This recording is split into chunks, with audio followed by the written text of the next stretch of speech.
این فیلم بر اساس مستندات موثق از منابع مختلف تهیه و تنظیم شده است. گروه تلگراف تمام این مستندات را بدون هیچ گونه دخل و تصرف در اختیار مخاطبین قرار داده و به نمایش می‌گذارد و قضاوت را بر عهده شما می‌گذارد.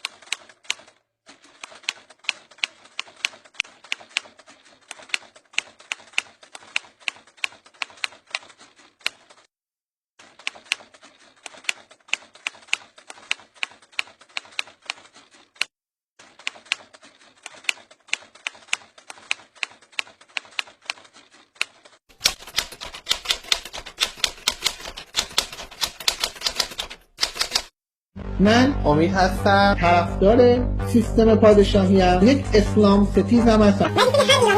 من نه پوزیسیون هستم نه اپوزیسیون.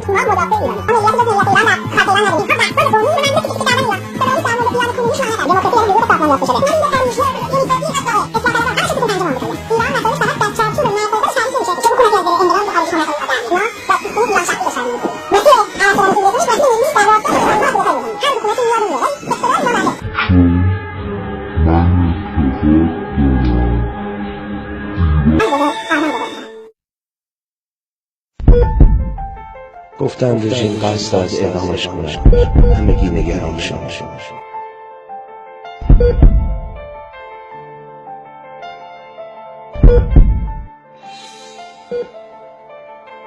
گفتن حکم اعدامش به 6 سال و بعد به 3 سال هست. تعلیق یافته. همگی امیدوار شد. گفتن مشمول عفو شده و آزاد گشته. همگی شاد شد. گفتن از چنگال رژیم گریخته به خارج از کشور رفته. شادی ما مضاعف شد. اما درود به هموطنان عزیزم. مستندی که الان مشاهده میکنید مربوط به موجودی است به نام امید شریفی دانا، ملقب به باقر خاله یا همون بهتر بگم رائفی پور. وقایع سال 1388 برای اکثر ما ایرانیان شناخته شده است و زیاد نیازی به توضیح نداره. پس با اندکی یادآوری از آن زمان به ادامه ماجرا میپردازیم.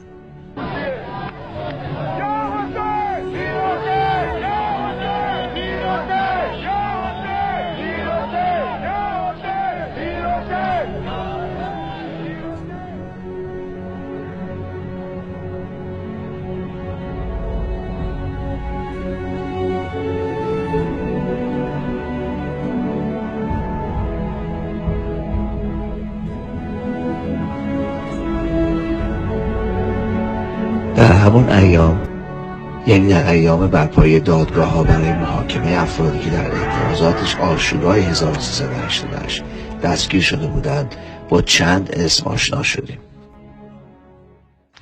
یکی از اونا آرش رحمانپور 17 ساله که فقط به جرم علاقه به پادشاهی و دیگری امید شریفی دانا که به جرم توهین به رهبری و دادن شعار مرگ بر اصل ولایت فقیه بودند که هر دو به اعدام محکوم شدند. یه عده مردم انقلابی که عزادار بودن خیلی خشمگین دارن طرف ما میان.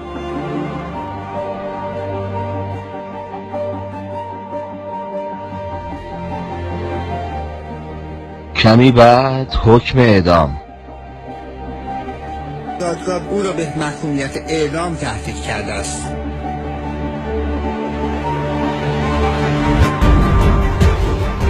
حضرت آیت‌الله خامنه‌ای با عفو و تخفیف مجازات محکومان محاکم عمومی انقلاب موافقت کردند.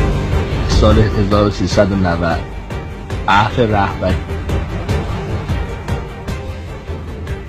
در اینجاست که امید شریفی دانا بعد از این وقایع با پاسپورت به صورت کاملا قانونی با ویزا از فرودگاه خمینی رهسپار سوئد میشه.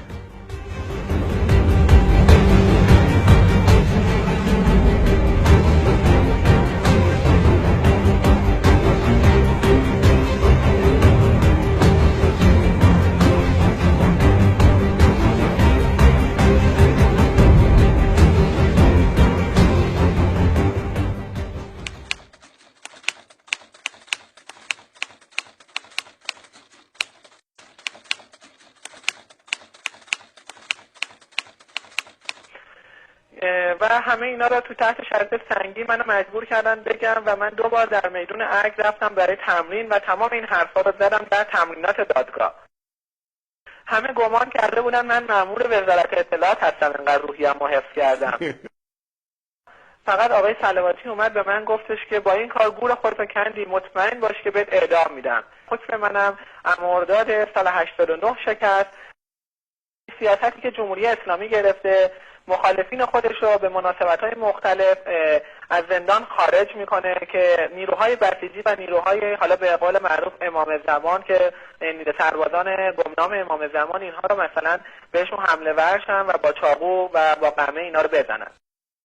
آقای قنبریه که همچنان همون حکم اعدامش رو نشکوندن و از اون 11 تن من 9مین تنی بودم که آزاد شدم. بازجو نجفی و بازجو عبادی در اون خونه تمی چه بلاهایی که سر من نیاوردن که انقدر این آقای نجفی بعد از دادگاه من زده بود و با لگد به رون چپ من زده بود که من هفته ها نمیتونستم بشینم که خبرش هم اومد بیرون و دوستان حزب مشروطه برای من این خبر رو کار کردن. بعد ایشون گفت خیلی خب فقط پس بنویسید که رأفت اسلامی شامل حالتون شده که بنده فقط همین جمله رو نوشتم که فقط از زندان بیام بیرون. همه بچه‌ها تو ایران حتی در بند 350 می‌دیدن که بنده چگونه از مواضع حزب مشروطه و به خصوص مواضع شاهزاده رضا پهلوی و کلاً اپوزیسیون برانداز نظام من دفاع میکنم. و وقتی که اومدم اینجا دیدم که وبلاگی به نام من درست کردن و من در اون وبلاگ دارم اپوزیسیون رو بهشون حمله میکنم و نقد میکنم. همینجا نخست بگم که بنده اصلا آگاهیشو ندارم که بخوام اپوزیسیون نظامو در حدی خودمو نمیبینم که بخوام اپوزیسیون نظامو نقد کنم و اینا رو خب معلومه من اگه میخواستم اپوزیسیون نظامو نقد کنم در همون ایران میشستم. اصلا ببینید من این مدت امید شریفی دانا مدام دم از پادشاهی خواهی میزنه و خود را یکی از فدایان جان برکف شاهزاده رضا پهلوی معرفی. به نام ایران با درود به شاهزاده رضا پهلوی امید بزرگ نجات وطن. شاهزاده گفته امروز فقط اتحاد در عمل ما اتحاد کردیم. امروز اومدیم کنار شما بیستیم اما شما گفتید عکس شاهزاده رو بیاری پایین و تریبون به ما ندادید. ما تا یک شورای ملی نهایی به اینجا نمیرسیم. تو این عکسی هم که میبینید نوشته امروز فقط اتحاد در عمل.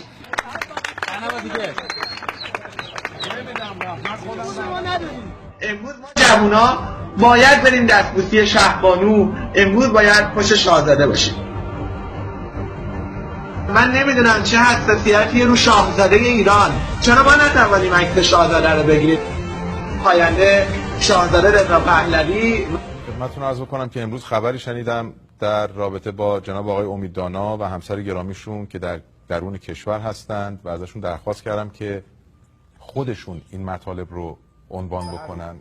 امروز خبری شنیدم از همسر شما و اگر میشه این رو خودتون برای هموطنان تعریف بکنید که چه اتفاقی افتاده و در چه شرایطی هستش همسر شما و چرا ممنوع خروج شد. بله البته خبر امروز منتشر شد ولی خب ما 5 ماه دست به گریبان این مسائل هستیم. خانم نازنین زرین کلاه همسر من خب پس از بازداشت من ایشون هم اون موقع بازداشت کردن به خاطر فعالیت‌های فرهنگی که خودش داشت و خیلی اذیتش کردن در دوران بازجویی.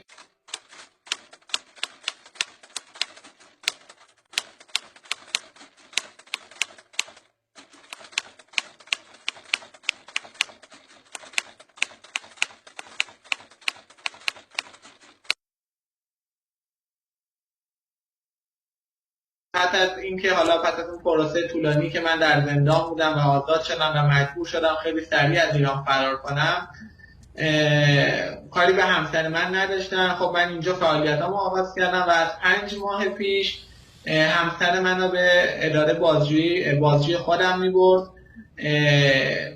وزارت اطلاعات شهر ری آقای یاسری خانم منو بردن بازجویی که یک تیم دیگری هم در کنارشون بودن که نام خودشونو فاش نکردن و در این رفت آمده‌ای که خانمم در وزارت اطلاعات میرفت و خب هر سری بهش میگفتن باید یه کاری بکنی امید برگرده و اگر بر نمیگرده حداقل اونجا ساکت بشینه و کاری نداشته باشه، زندگیشو بکنه. تا اینکه به سفارت سوئد در ایران همسر منو صدا زد و کار اقامتش رو که بخواد انجام بده و اونجا ما متوجه شدیم که پاسپورت همسر من 6 ماه بیشتر اعتبار نداره و باید بره یک پاسپورتش رو عوض کنه، چنج کنه و یک پاسپورت 1 ساله بگیره. در این راستا همسر من رفتن در اداره گذرنامه و درخواست پاسپورت دادن و متوجه شدن ممنوع خروج هستن از سوی. پس از اندک زمانی همسر امید هم به صورت قانونی با پاسپورت جمهوری اسلامی و به راحتی با ویزا وارد خاک سوئد میشه. امروز خیلی خوشحالم، همسرم داره بعد از کلی ماجرا امروز میاد.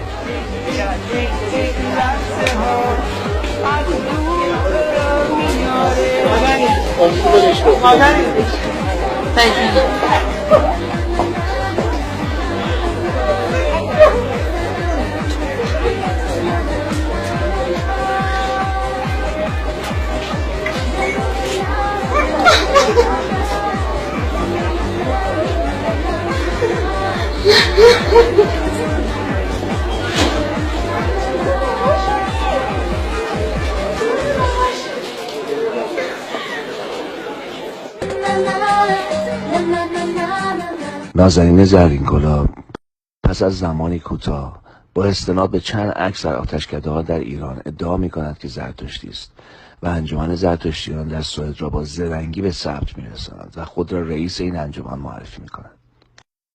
که آتش چقدر برای ما مهم بوده تا جایی که حتی ایرانیان تهمت آتش پرستی رو به جان خریدن ولی همچنان از آتش پاک پرستاری کردن.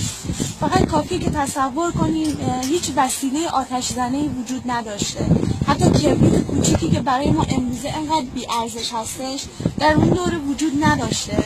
بنابراین انسان در عصری که زندگی می‌کرده عصر حجر، دوری، پارینه، سنگی بوده.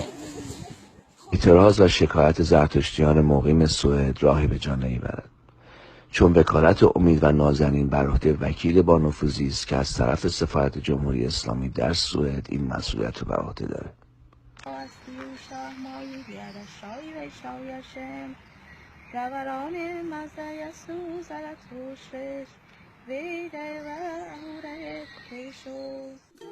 امید شریفی اقدام به تشکیل سازمان رستاخیز نوین ایران می‌کند و در آن مدعی می‌شود که شاهزاده رضا پهلوی این سازمان را حمایت می‌کند.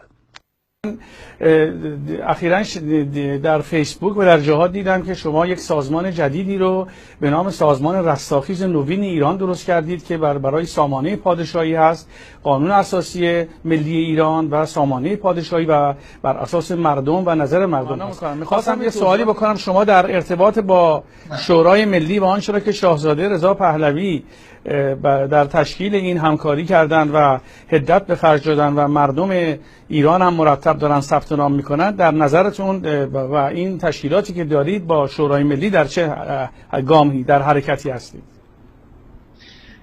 در ارتباط با شخص خود شاهزاده رضا پهلوی که در مرامنامه سازمان رستاخیز نوین به روشنی بیان شده که ایشان پادشاه مملکت ما هستن، رضا شاه دوم هستن و سازمان رستاخیز ایشون رو وارث تخت و تاج مملکتمون میدونن.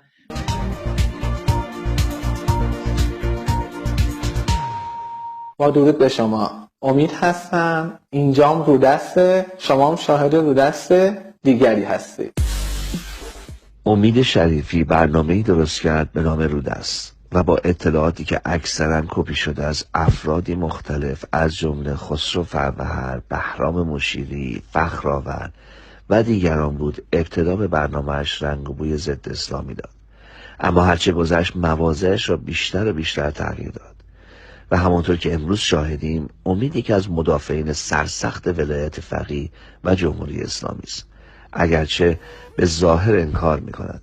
عاشورا، حسین سینه‌زنی موضوع این هفته رودسته. حسین ناجی یا قاتل ایرانیان، حضور جوانان ایران در ایام محرم نشانه چیست؟ برای پاسخ به این پرسشان این برنامه را با دقت نگاه کنید. هر سال ایرانیان به مدت 10 روز برای کسی که سرزمین مادریشان را غارت کرده، پدرانشان رو گردن زده و زنانشون رو به زیر شمشیر به کنیزی برده عزاداری میکنن. بچه رودست به خوبی میدونن که کوروش بزرگ بسیار بزرگتر از این حرفاست که بخواهیم با انسان حقیری چون محمد مقایسه شوند. حالا رفتار محمد ابن عبدالله را با زنان داشته باشیم. رفتارهای محمد با عایشه داستان‌هایی است که توضیحش نیازمند به یک یا چندین برنامه است. اینجا مد نظر ما سن عایشه است که در تاریخ طبری جلد 3 و 5 و کتاب عایشه پس از پیامبر به نوشته کورت فرشلر سن عایشه را 6 سال و سن محمد را 53 سال می‌دانند. هر دو کتاب یاد شده و بیشتر کتاب تاریخی اسلامی معتقد هستند که عایشه در حال بازی بود که محمد وی را به اتاق خوابش می‌برد. امید که همواره به شغل اصلیش که جاسوسی است علاقه داشت، با سری برنامه‌های رودست سعی می‌کرد به بینندگان این گونه القا کند که بر علیه دشمنان ایران افشاگری می‌کند و به این بهانه به جاسوسیش ادامه می‌داد. او برای افرادی چون داریوش اقبالی، شاهین نجفی، شجریان، یغما گلرویی و بسیار افراد دیگر از همین گونه برنامه افشاگرانه ساخت. البته افشاگری‌های امید مملو از دروغ و هوچیگری و اتهامات واهی بود. یکی از افرادی که امید مدام تهدیدش میکرد آدمین پیج معتبر دهه 50 بابک ایرانبان بود. امید شریفی دانا یکی از راههایی که او را از این منجلاب خارج کند را در هیاهو برانداختن و درگیری با افراد و پیج‌ها و رسانه‌های معتبر میدید. یکی از پیج‌هایی که امید به شدت بر علیهان جفسازی میکرد پیج دهه 50 بود.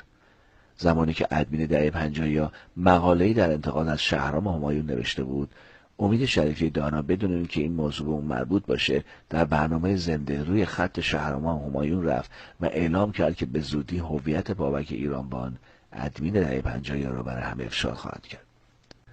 امید شریفی در این برنامه با صراحت گفت که به دنبال هویت و مشخصات ادمین دهه 50 میگرده و تاکید کرد که من امید دانا نیستم اگر تا 4 ماه دیگر هویت ادمین دهه 50 را افشا نکنم.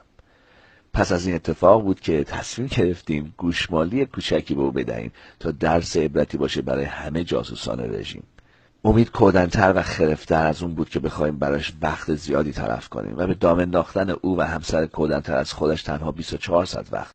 ابتدا حمید سرتیپ به عنوان یک دختر اطلاعات غلط در اختیار امید گذاشت و عکس یک خبرنگار کرد را به عنوان اینکه این شخص بابک ایرانبان است در اختیار او قرار داد. سپس مشخصات غلط برای او فرستاد با این مضمون که نام اصلی بابک ایرانبان غلامرضا عزیزنژاد است و او قاچاقچی موبایل در ترکیه میباشد.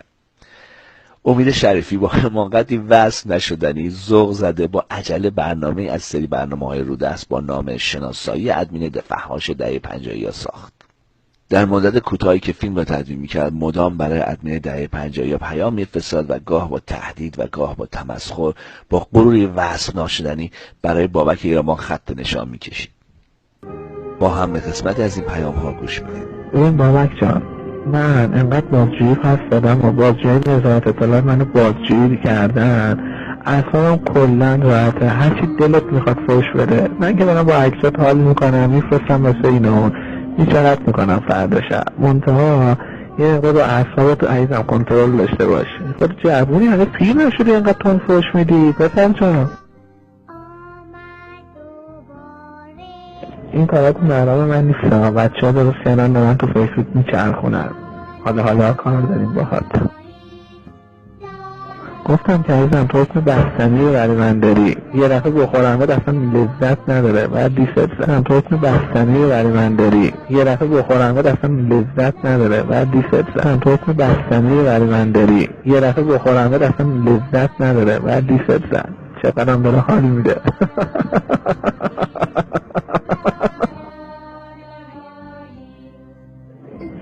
فردا دیدم میبینم که افتادی به گوخوری، التماس همین همسری که فیلم و میمیه که برای ساختم و بردارم مثل تو خیلی ها بودن که از این غلطه کردن و دارم از این گوخا زیاد خوردن، بعضیشون هم دارم سوخ مثل همونی که برات فرستادم بیچاره. امشب هم با بچه تیم رودت رفتون چله کبابی، عجب چله کباب نابی هم زدیم. آدرسش رو بهت میدم اومدی استکهلم با هم دیگه بریم. آره عزیزم با لیستادن زندگی امثال آشغالی مثل تو زندگی تو دارم دیست میزنم خبر نداری. البته فکر کنم یه ذره دوزاریت افتاده برای همین پیجتو بستید. متوقع بچه پر روی دوباره باز کردی میخوای بگی اتفاقی نیفتاده. یکی دو هفته دیگه میبینمت. فردا شب داغونت میکنم ولی تو یکی دو هفته آینده روزای سختی رو خواهی داشت.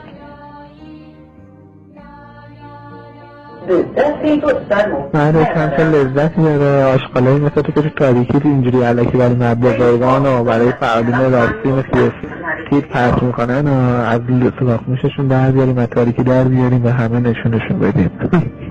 خیلی داغون شدی یا خدایی حال کردم اینجا مثلا یک نصف شب ما بیداریم و دیگه خواب هم میاد اینجوری صحبت میکنم ولی کلن داریم به ریشت میخندیم بدبخت.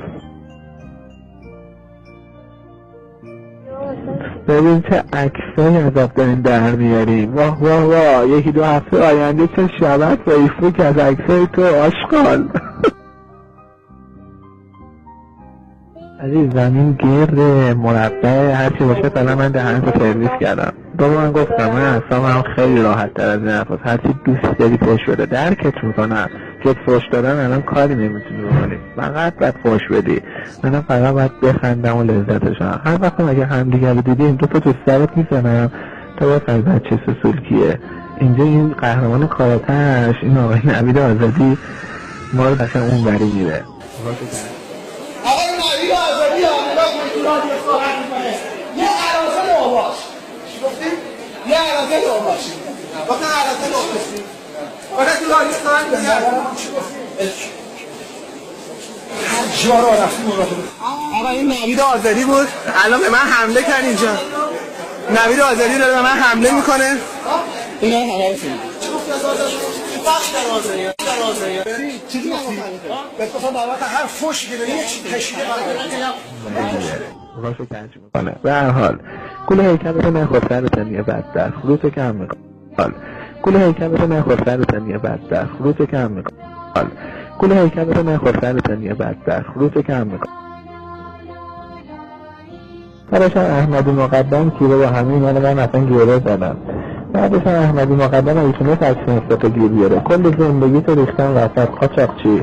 حالا تو قاچاقچی و قاچاقبر یعنی من داری کل میکنی. حالا باید سرویس همچین کم بکنه. حتی همین الان هم بود کم شده. همین که امروز رفتی پیجتو بستی دوباره باز کردی بسته. یعنی غلط کردم یعنی گیج شدی گرگیجه گرفتی عزیزم. دیروز سلام پست نداشتی به مردم راستشو بگو که گرگیجه گرفتم. گرگیجه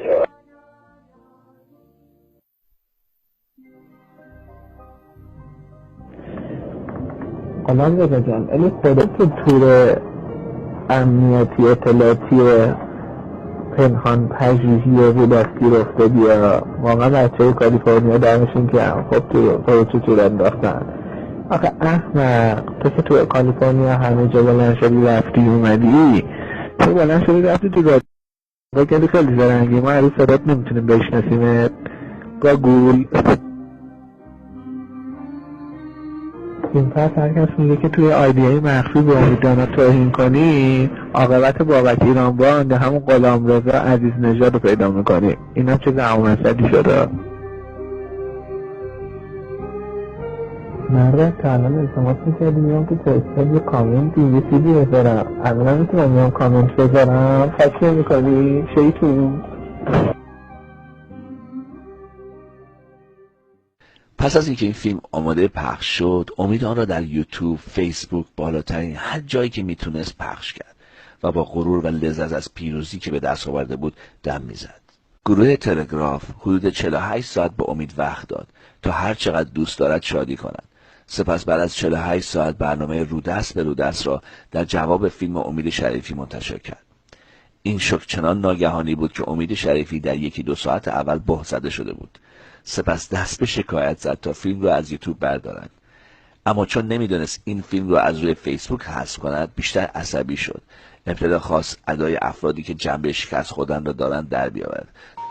درود بر شما، امید هستم. اینجام رودست، شما هم شاهد رودست دیگری هستید.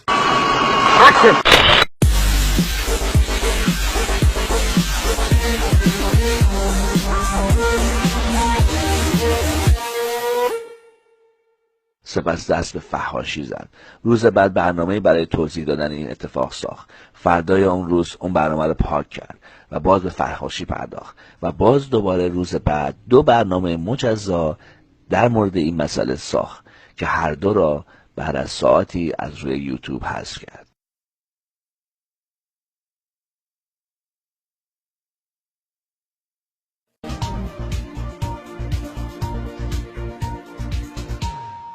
ادمین فحاش دهه 50 که خودش را بابک ایرانبان معرفی میکرد توسط تیم پنهان پژوهی رودست شناسایی شد. تقریبا 3 ماه پیش بود که مقاله سر دروغ بر علیه این جانب در دهه 50 منتشر شد. سپس پروژه تخریب شهرام همایون توسط ادمین دهه 50 کلید زده شد. در همان زمان بر روی خط آقای شهرام همایون رفتم و گفتم که بچهای تیم رودست به شدت دارن تلاش میکنن تا ادمین دهه 50 را شناسایی کنن و به زودی بچهای تیم رودست این فرد رو که در تاریکی نشسته و مبارزین راستین رو تخریب میکنند شناسایی خواهند کرد. امروز مفتخرم که بگویم بچهای تیم پنهان پژوهی رودست 10 عکس و فایل صوتی از آقای بابک ایرانبان به دست آوردن و بیوگرافی کامل ایشون هم تونستن پیدا بکنن. بیشتر از این شما رو منتظر نمیذارم. اینم مشخصات کامل آقای بابک ایرانبان، ادمین دهه 50. نام غلامرضا، نام خانوادگی عزیز نژاد، فرزند یحیی، متولد 1 آذر 1350 صادر از تهران. پدرش اهل جهرم و مادرش اصفهانی می باشد. خودش در تهران به دنیا آمده و در منطقه‌ای به نام سلسبیل بزرگ شده است. دیپلم ردی رشته علوم انسانی است، اما همه جا خود را دارای لیسانس الکترونیک می داند. به مدت 4 سال در استانبول زندگی کرده و به زبان ترکی تسلط پیدا کرده. ایشان بابت داشتن سرطان از آمریکا پول میگیرد و بنابراین کار نمی کند. اما سالهاست به صورت مخفیانه در کار قاچاق گوشی موبایل از چین به ترکیه و از ترکیه به ایران می باشد. به نام مبارز با جمهوری اسلامی و به بهانه داشتن سرطان تاکنون دختران زیادی را به خاک سیاه نشانده است. عکسایی که همکنون با عینک آفتابی از وی مشاهده می‌کنید مربوط می‌شود به سفر 2 سال پیش ایشان به ایران و برای آخرین بار زمستان سال 93 به ایران سفر کرد. بله، اینم مشخصات کامل غلامرضا عزیز نژاد یا همون بابک ایرانبان، ادمین دهه 50 بود. وقتی که این اطلاعات با تلاش 3 ماهه بچهای تیم پنهان پژوهی رودست به دست آمد، به صورت خصوصی برای ایشان فرستادیم و ایشان در همون لحظات اول رنگ باختن و هر آنچه که لایق خودشون و خانواده‌شون بود نثار. این جانب امید دانا حق شکایت از غلامرضا عزیز نژاد بابت نشر اکاذیب بر علیه خودم رو محفوظ می‌دارم، اما در اینجا سخنی با ایشان دارم. بابک ایرانبان، بابک خرمدین در روز روشن در برابر تازیان میستاد و ایرانبانی میکرد، اما توی ترسو که در تاریکی نشستی و تیر میندازی و بعدش هم خودتو بابک ایرانبان مینامی. نه عزیز دل، پدر گرامیتون آقای یحیی خوب نامی براتون گذاشتن، غلامرضایی بسیار. عکسای زیادی از آقای غلامرضا عزیز نژاد به دست آوردیم که همراه با خانواده هستن. فایلای صوتیشون هم مربوط به خانم بازیاشون میشه. این 2 مورد به خاطر که خیلی شخصی هستن تیم رودست معذور منتشر کنه، اما اگه آقای غلامرضا عزیز نژاد به این لجن پراکنیاشون و اتهام زنیاشون بخوان ادامه بدهن، اونها رو هم منتشر خواهیم کرد. در ارتباط با مأمور بودن و همکاری ایشان با جمهوری اسلامی تا این لحظه تیم رودست مدرک محکمه پسندی رو پیدا نکرده، اما کسانی که در تاریکی نشستن و دست به لجن پراکنی میزنن و تاکنون بر علیه این جانب و تیم رودست دروغ نویسی‌ها کردن، بدانن ما توانایی شناسایی تک به تکتون رو داریم، اما اگر تا حالا چنین نکردیم بابت اینه که این کار برامون زمان بر است و خیلی زمانا احساس کردیم که ارزشش نداره.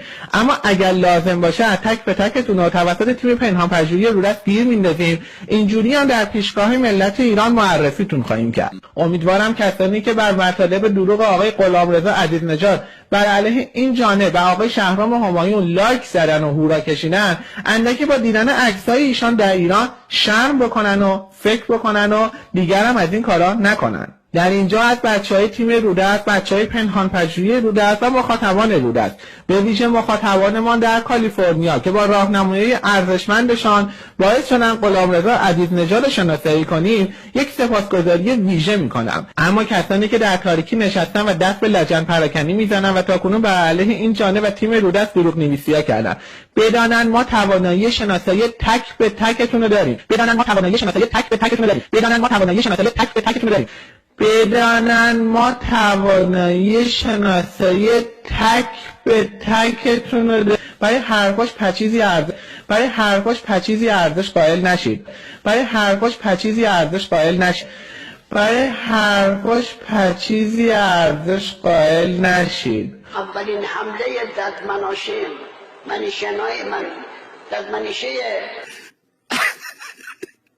نام غلامرضا خوشت اومد؟ اسمی که انتخاب کردم خوشت اومد؟ نه خدایی خوشت اومد؟ نام خانوادگی عزیزنژاد فرزند یحیی، متولد 1350. من متولد 1350 درسته، من متولد 1350 11 آبان 1350 هستم، نه 1 آذر. تو شناسنامه هم صادر تهرانه. این دقیقا اسم پدر من یحیی نیستش، این یه جاش اشتباه اومدی. 10 فایل تصویری و صوتی، اولا صوتیاش که خودم بودم عزیز دل من، خودم برات فرستادم این خبر ندادی. در مورد با عکس هایی که گفتید قربان، اسم اون فرد آقای ریبار هاجره، اگه اشتباه نکرده باشم اسمشو، ایشون یکی از خبرنگارا و ژورنالیستای کردستان عراق هستن و معروف هم اتفاقا در فیسبوک یه فن پیج 90,000 نفری دارن که بنده لینکش رو همینجا در خدمتتون میذارم. باری به هر جهت امید جان، ما این داستانمون ادامه داره، ولی من فقط در خلاصه بهت بگم این گوشی موبایل و دختربازی و سفر به ایران و غلامرضا عزیزنژاد و پدر یحیی و اینا همش خودم بهت گفتم قربونت برم، تمام یه روزه بهت گفتم. چقدر هولی، فقط اگه تو اینقدر صبر و تحمل واسه 3 ماه داشتی الان به این دام دچار نمیشدی عزیز دل من. و در مورد اینکه تعطیل کرده بودی که توانایی شناسایی تمام اینا رو با تنین چی پژوهی، دوست عزیز تو توانایی شناسایی هیچکی نداری، تو توانایی شناسایی هیچی نداری، تو حتی خودت هم نشناختی، چه برسه بخوای دیگران رو بشناسی. مثلا بدونم که تو این گرما خفه نمیشی با این شال پشمی که گردنت کردی. ببین یه چیزای شنیدی بهت گفتن شال میندازن، ولی اون شال سیلک نه شال پشمی، اونم 40 تابستون. ما سلام به شما شاهزاده رضا پهلوی. امید شریفی در برنامه‌هاش مدام تاکید میکرد که با شاهزاده دیدار داشته و با او در تماس است، اما شاهزاده در یک مصاحبه تلویزیونی با صراحت اعلام کرد که به هیچ عنوان هیچ رابطه‌ای با امید شریفی و گروهش نداشته و ندارد. پس از این اتفاق بود که بغض و کینه امید شریفی نسبت به شاهزاده دوچندان شد. در درجه اول میخوام بدونم این دوستان واقعی هستن یا نه، به خصوص که من ناگهان دیدم یه جا یه عده‌ای با عنوان حزب رستاخیز یا گروه رستاخیز از ایشون اعلام حمایت کردن، حتی عکس دختر ایشون رو گذاشته بودن و پدر بزرگ. انسان‌هایی که برنامه من رو دنبال میکنن علاقمندم بدونن آیا این افراد با شما ارتباطی دارن، مورد تایید شما چیه داستان؟ درود بر شما آقای نوری‌زاده و با درود فراوان به همگران عزیزم. در ارتباط با این سوال، اولا این گروه خاص که اشاره کردید، من ارتباطی با این گروه نداشتم و ندارم و اگر اقدامی در رابطه انجام دادن مصرف کردن عکس‌های مختلفی بدون اطلاع و یا اجازه من بوده و به هر حال هیچ ارتباطی با خود من تشکیلاتم این جریان یا گروه ندارم.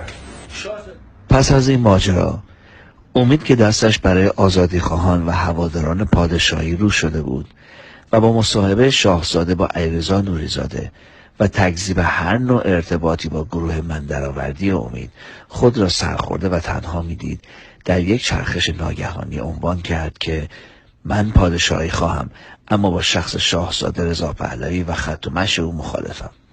در مورد شاهزاده رضا پهلوی مدت هاست ما اصلا فهمیدیم و به این نتیجه رسیدیم که ایشون نه تنها امیدی برای نجات آینده ما نیستن، بلکه ایشون عاملی هستن که آگاهانه آمدانه نمیگذارن هیچ جریان ملی پا بگیره و در ظرف این 38 سال ایشون نذاشتن هیچ جریان ملیگرایی در خارج پا بگیره. دفتری که ایشون راه انداختن عاملی بود برای تفرقه ما بین نیروهایی که داشتن در خارج از کشور شکل میگرفتن و امروز هم شما خیلی راحت میبینید ایشون اصلا سالهای کاری با 7 آبان نداره و امروز ایشون 7 آبان که شکل میگیره میبینه داره به یه نتیجه میرسه، میاد و نقش به جایی که نقش اتحاد به وجود بیاره نقش تفرقه به وجود میاره و در این مصاحبه بر این خیانت خود اصرار می‌ورزن. من واژه خیانت به کار میبرم چون به نظر من خیانت شاخ و دم نداره. کسی که به من میگن امید نگو تو رو خدا حیفیه اینجوری افشاگری نکن، نه قربونتون برم، من اگه اینجوری افشاگری نمی‌کردم که امیددانا نمی‌شدم.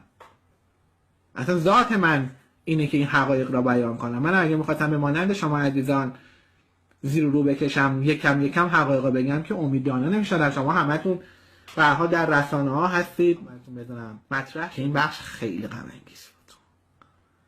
من وقتی که دیدم شاهزاده با وقاحت نشسته و داره رضا شاه هم مسخره میکنه دیگه خیلی منقلب شدم. فاش شدن هویت امید شریفی و کپی کردنهایش موجب درگیری آنها با امید شده بود و از طرفی فاش شدن رابطه پنهان همسرش با پناهنده‌های کرد با امید فشار روانی سنگینی وارد کرد. حتی یک بار برای جلب توجه دست به خودکشی سوری زد و با پریدن در رودخانه کم عمق که حتی تا سر زانویش آب نداشت لگن خاصرش در رفت. امید به دلیل ترس از رسوایی خودش و همسرش سعی میکرد که ماجرای خودکشیش را تا جایی که میتونه پنهان کنه، اما این راز پس از مدتی کوتاه برملا شد. امید بعد از رسوایی چون در دورانی که خودکشی کرده بود عکسی از خودش نداشت مجبور شد دوباره به بهانه مسمومیت به بیمارستان برگرده تا بتونه در موقع بستری چند عکسی برای شبکه‌های مجازی تهیه بکنه.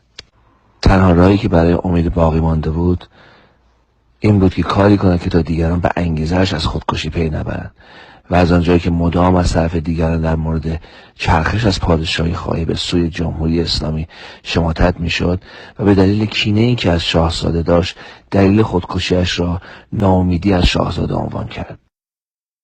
آقای رضا اومدن تو برنامه نوریزاده زیراب ما رو زدن، علیه ما حرف زدن. اینقدر این من فشار آورد، نمیخوام ریز جزئیاتشو بگم، ولی یک خودکشی سنگین کردم. عزیزانی که در سوئد هستن و تو حلقه اول دوستام هستن میدونن 1 ماه بیمارستان بودم. این که چی شده اینا رو نمیخوام بگم، بیشتر دوست ندارم باز کنم، بعد دشمنان میرن دست میگیرن، ولی خودکشی خیلی سنگین بود. عامل دلسردیشون چی هست آقای دانا؟ ببینید عوامل دلسردی گفتم، اولین مورد اینه که شما وقتی که قدرت سیاسی رو داری و از دست میدی این خود به خود یه دلسردی میاره و از اون برن روند کاری خود شاهزاده رضا پهلوی. ایشون گفتن من فراحزبی و فراگروهی میخوام کار بکنم و خب نیومدن به صورت تخصصی هواداران خودشون رو جمع کنن. ایشون گفتن من یه شخصیتی هستم که باید همه رو جمع کنم و این همه رو جمع کنم راستش خود غافل شدن از نیروهای پادشاهی به دلسردی اینا هی افزوده کرد، یعنی اختلافات رو بیشتر کرد. خیانت همسر، خودکشی در رودخانه کم عمق که امید را مورد تمسخر همسرش صدیقه زرین کلاه قرار داده بود، رسوایی و طرد شدنش توسط دوستان و بی‌محلی رسانه‌ها امید را موجودی سرخورده و پرخاشگر کرده بود. و در آخر تکذیب شاهزاده رضا پهلوی با هر گونه ارتباط با امید تیر خلاص و ضربه مهلکی بود که به وجهه سیاسی او وارد کرد. از این رو امید کینه شدیدی از شاهزاده که حاضر نبود حتی لحظه کوتاه با او دیدار و حتی ارتباطی غیر مستقیم داشته باشد در دل گرفت. پس امید به همراه عده‌ای دیگر از افراد طرد شده که اکثرا در مشاغل ورشکسته‌ای چون رستورانداران، مدیر تلویزیون‌های ورشکسته، فروشگاه اجناس بنجل و نویسندگان بی مخاطبی که تعدادشان به 53 نفر می‌رسید، بیانیه‌ای با نام آخرین هشدار به آخرین شاهزاده نوشتند و جدایی خود را از مسیر شاهزاده را اعلام کردند. آخرین هشدار به آخرین ولیعهد. به حکم جبری تاریخ، نیاز و خطر انسان و جامعه انسانی را به کوشش در راه گشایی و راه یابی وامی دارد. واقعا جالب و عجیبه. انگار تاریخ تکرار میشه و خیانت این 53 نفر، خیانت 53 نفر توده‌ای برادرشاه بزرگ را در خاطرها زنده میکند. پس از چند روز 46 نفر از 53 نفر امضای خود را پس گرفتند و ابراز پشیمانی کردند، اما امید همچنان به کینه‌توزی خود ادامه میداد و با اینکه مشخص بود سواد کافی برای نوشتن بیانیه‌ای هرچند ساده را ندارد، اما مدعی شد که بیانیه را خودش نوشته و با آن پایبند است. اما پس از این مدتی کوتاه معلوم شد که شخص دیگری این بیانیه را نوشت. عده‌ای معتقدند نویسنده این بیانیه بردیا پارسی و همسرش بوده که همواره از امید شریفی را حمایت می‌کردند. آخرین هشدار به آخرین ولیعهد.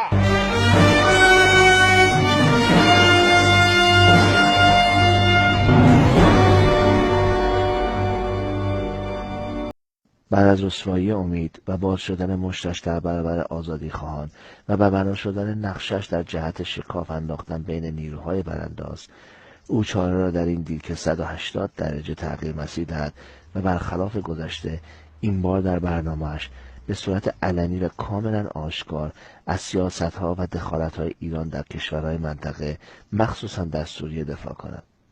امید دیگر مأموریت اولش که جدایی و شکاف انداختن بین مخالفان حکومت آخوندی بود با شکست مواجه شده بود.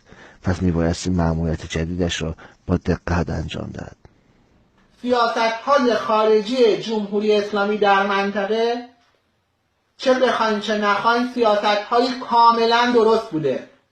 جمهوری اسلامی نسبت آقا این داعش اگر بیاد توی مرزهای ما دیگه اونجا نمیپرسه آقا تو بسیجی، تو سپاهی، تو برو اعدام شو.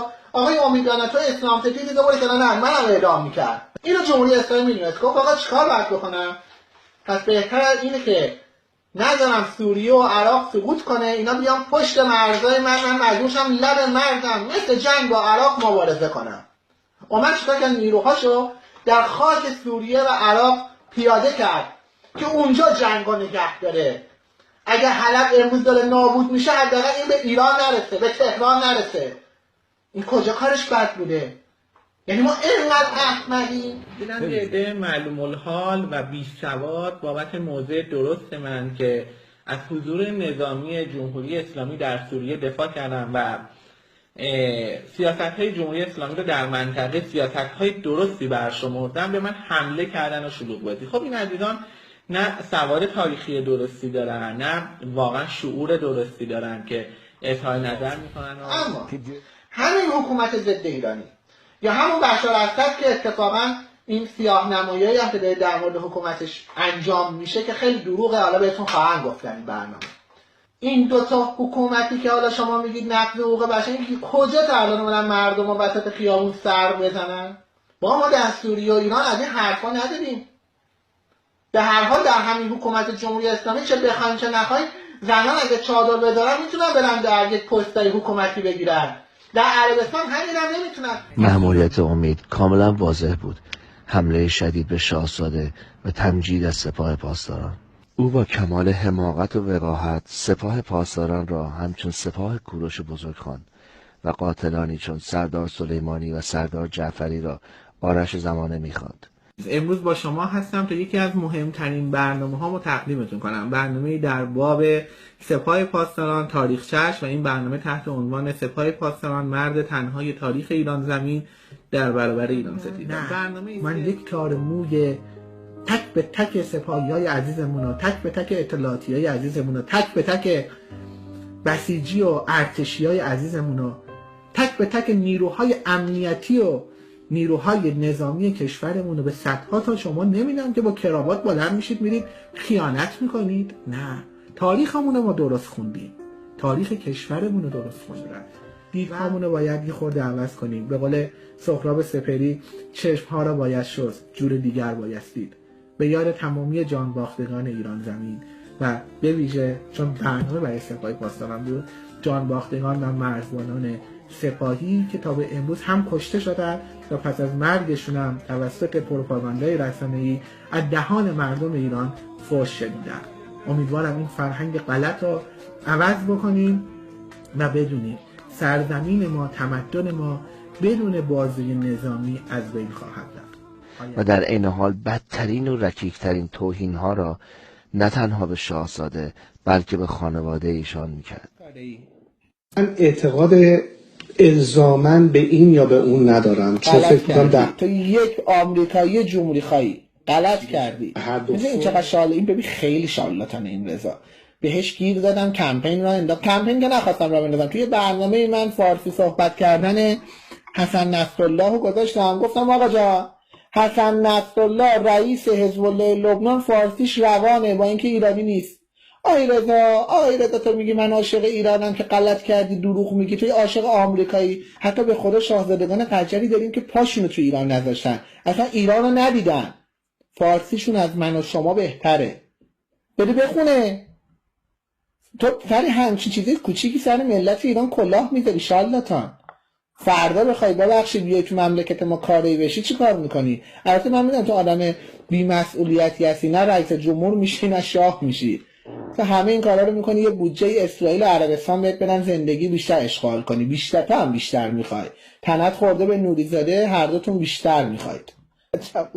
عجب واقعا اینا چیزی هم، واقعا عجب کلاهبرداری. فکر میکنه خیلی زرنگه بابا. ما تا فکر میکنیم ما ناممون الکی گذاشتیم رو دست آقای رضا، این فکر میکنیم آرو مثلا الکی درست کردیم واسه دلخوشی خودمون. اومدم شروع کردم افشاگری، میگه تو خون رگای من سلطنتی نیست، بی شرف.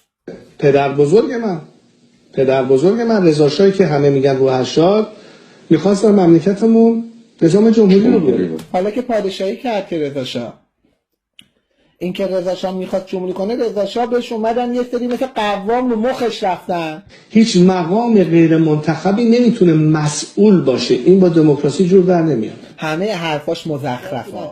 جمع کن برو ببینیم بابا. و تنها انگیزه من اون حرفای پاپولیستی 100 منیقاست، آی مردم رأی بدن فلا، هر کی غیر از این میگه دیکتاتوره. تو چرند دارید میگید شماها. مادر گرامی شما پدر شاهو در آورد، زبون ما رو باز نکن آقای رضا.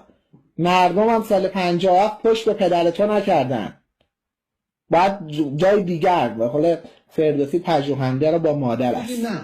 تو همه هم مامانت پول میگیری. مصاحبه 2 سال پیشش رو برید گوش کنید، هستش صوتیه با یکی از این رادیوهای 2000 انجام داده بود. اما مامانت پول میگیری تا هنوز تو کار بلدی؟ ببینید رضا دماغ بابا، خب یه خود علنی تر بگوید بدبختا بفهمن. شوربختانه محمد رضا پهلوی ضعف داشت به غرب، این غربگرایی پدر ما رو در آورده. یکی از ضعفایی که خوشبختانه بخش اصولگرای جمهوری اسلامی نداره، ولی بخش این حرام لقمگان اصلاح طلب. مسئله برای من پول تو جیبمه، یه پولی بدی تو جیب من برم سفر کنم اشغال کنم، تو رو خدا مسئله برای من همینه. از آقای رضا دیبا میخوایم که آزمایش ژنتیک بده ببینیم واقعا این از خون خاندان پهلوی هست یا نه. متاسفم که این جزء خاندان پهلویه. بالاخره در هر خانواده یه بی‌شرفی هم مثل این به دنیا میاد و این صحبت‌ها رو میکنه. همین جمهوری اسلامیش هم ما پادشاهیش خواهیم کرد، چون اپوزیسیونش که آشغال‌هایی مثل تو هستن. امیدوارم آقای رضا دیبا جام شرابم هم برای مرگ روزی بالا بگیرم.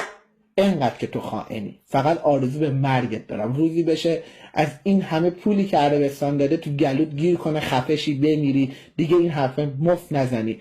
شهبانو متاسفم که چنین آشغالی رو بار آوردی. امید شریفی دانا مأموریت داشت که با تمام نیرو و ابزاری که وزارت اطلاعات در اختیارش گذاشته بود به شاهزاده حمله کند.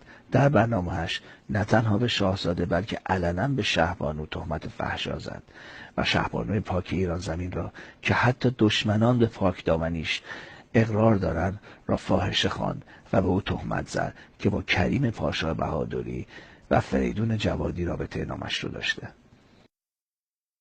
وگرنه من الزاماً تو خون و رگهام خون سلطنتی نیست، تو خون و رگهام خون سلطنتی نیست، تو خون و رگهام خون سلطنتی نیست. وگرنه من الزاماً تو خون و رگهام خون سلطنتی نیست. در طور مسئله ایران شهری، ولایت فقیه، نهاد پادشاهی و اینجور چیزها میخوام صحبت کنم. او رفته به صورت تمام قد از علی خامنه‌ای دفاع نمود و مدعی شد که فر پادشاهی زیر عمامه خامنه‌ای پنهان است و خامنه‌ای را همتای کوروش بزرگ و شاهنشاه ایران مینامید. همان خامنه‌ای که تاریخ چند هزار ساله ایران را توهم بیش نمی‌داند. نه آقا جان، شیعه یک سخت افزار کاملا زرتشتی داره. تمام تلاش ما اینه که با کار فرهنگی در طول زمان یاران رو در سپاه پاسداران، در بسیج، لایه‌های دیگر رو بهشون بگیم آقا جان این شیعه‌ای که تو هستین اصلا بحث زرتشت پنهانه و تو خود مسلمان پنداری. ولی اگر ولایت فقیه رو ما برانداز کنیم به جاش بخوایم لیبرالیسم بیاریم یا دموکراسی بیاریم نمیشه. ولایت فقیه باید چون یک پادشاهی بده. ولایت فقیه اصلا ماهیتش پادشاهی است. ما باید از ولایت فقیه و از حق شخص خامنه‌ای تا زمانش با شرایط ویژه حمایت بکنیم. امروز جوانان ما توانستند به قدرت موشکی اول منطقه تبدیل بشن. دشمن میدانه که اگر یکی بزنه 10 تا میخوره. سردار حاجی زاده هم داره نشون میده عشق این آدم. من یعنی عاشق این سردار حاجی زاده نگاه چه لبخندی داره میزنه. امید شریفی دانا در تمام برنامه‌های خود سعی میکرد به مخاطب این گونه القا کند که هیچ رابطه خانوادگی با سپاهیان و بسیجیان ندارد. او ادعا میکرد که نه در خانواده و نه در فامیلش حتی یک بسیجی و سپاهی وجود ندارد. هرچی مردم بگن همون باید بشه. خب مردک تو چی کاری؟ اگه قراره پدر منی که عشق سینما داشته، مادر منی که همیشه کارگر بوده، برادر من که اصلا یه لای کتاب سیاسی رو باز نکرده، خانواده من که اصلا تو این خط نبودن، اینا بخوان تعیین کنن تو چی کاره ای؟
امیرعلی شریفی دانا، نام پدر کریم الله، متولد 1361 در اجدار سپاه کربلای مازندران. احسان شریفی دانا، مداح اهل بیت، متولد 1367. همزمان با افشا شدن حضور خانواده و فامیل امید در سپاه و بسیج، چند مدرک از پولهایی که از طریق وسترن یونیون برای امید فرستاده میشد نیز برملا شد که تصویر این مدارک را هم با هم میبینیم. نازنین زرین‌کلاه که سابقه دستگیری به همراه همکارش فائقه ضیایی به جرم جعل اسناد در بانک پارسیان شعبه صادقیه را که در حراست این بانک فعالیت میکرد داشت، پس از تصاوب انجمن زرتشتیان همزمان با تلاش امید برای نفوذ در بین پادشاهی خان، او نیز تلاش میکرد که در بین گروه‌های چپ نفوذ کند. اما متاسفانه یا خوشبختانه چپ‌ها که خیال میکردند شوهر نازنین یعنی امید شریفی یک سلطنت طلب است، به او روی خوش نشان ندادند و همواره با او برخورد بد داشتند. نازنین زرین‌کلاه در یکی از گردهمایی‌هایی که چپ‌ها برپا کرده بودند به همراه امید شریفی دانا و چند تن از دوستان او و فردی به نام محمد در گردهمایی شرکت کردند. امید برای جلب توجه پرچم ایران را به بهانه‌ای قرار داد تا هم انتقام این برخورد سرد را بگیرد و هم خود را به عنوان ایران دوستی دو آتیش مطرح کند.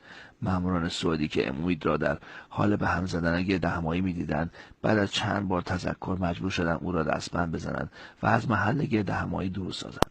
نازنین هم مدام دنبال آنها با جیغ زدن‌های مکرر دموکراسی را به آنها یادآوری می‌کرد. دموکراسی که نه او و نه امید هرگز با آن اعتقادی نداشتند.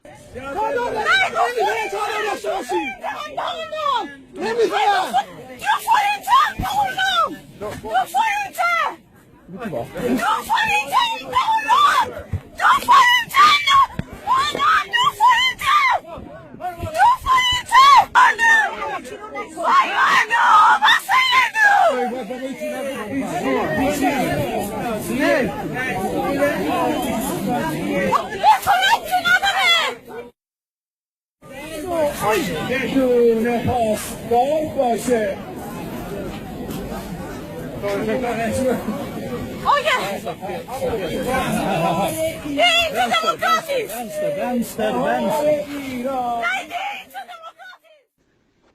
پس از مدت کوتاهی مأموران سوئدی امید و نازنین و دوستان آنها را آزاد کردند، ولی به آنها اجازه ورود به گردهمایی را ندادند. امید و نازنین و دوستانشان هم پس از نوشیدن مشروب به رقصیدن پرداختند و در انتهای شب امید همراه یکی از دوستانش به خانه او رفت و نازنین هم با او. از من نپرس که هستم.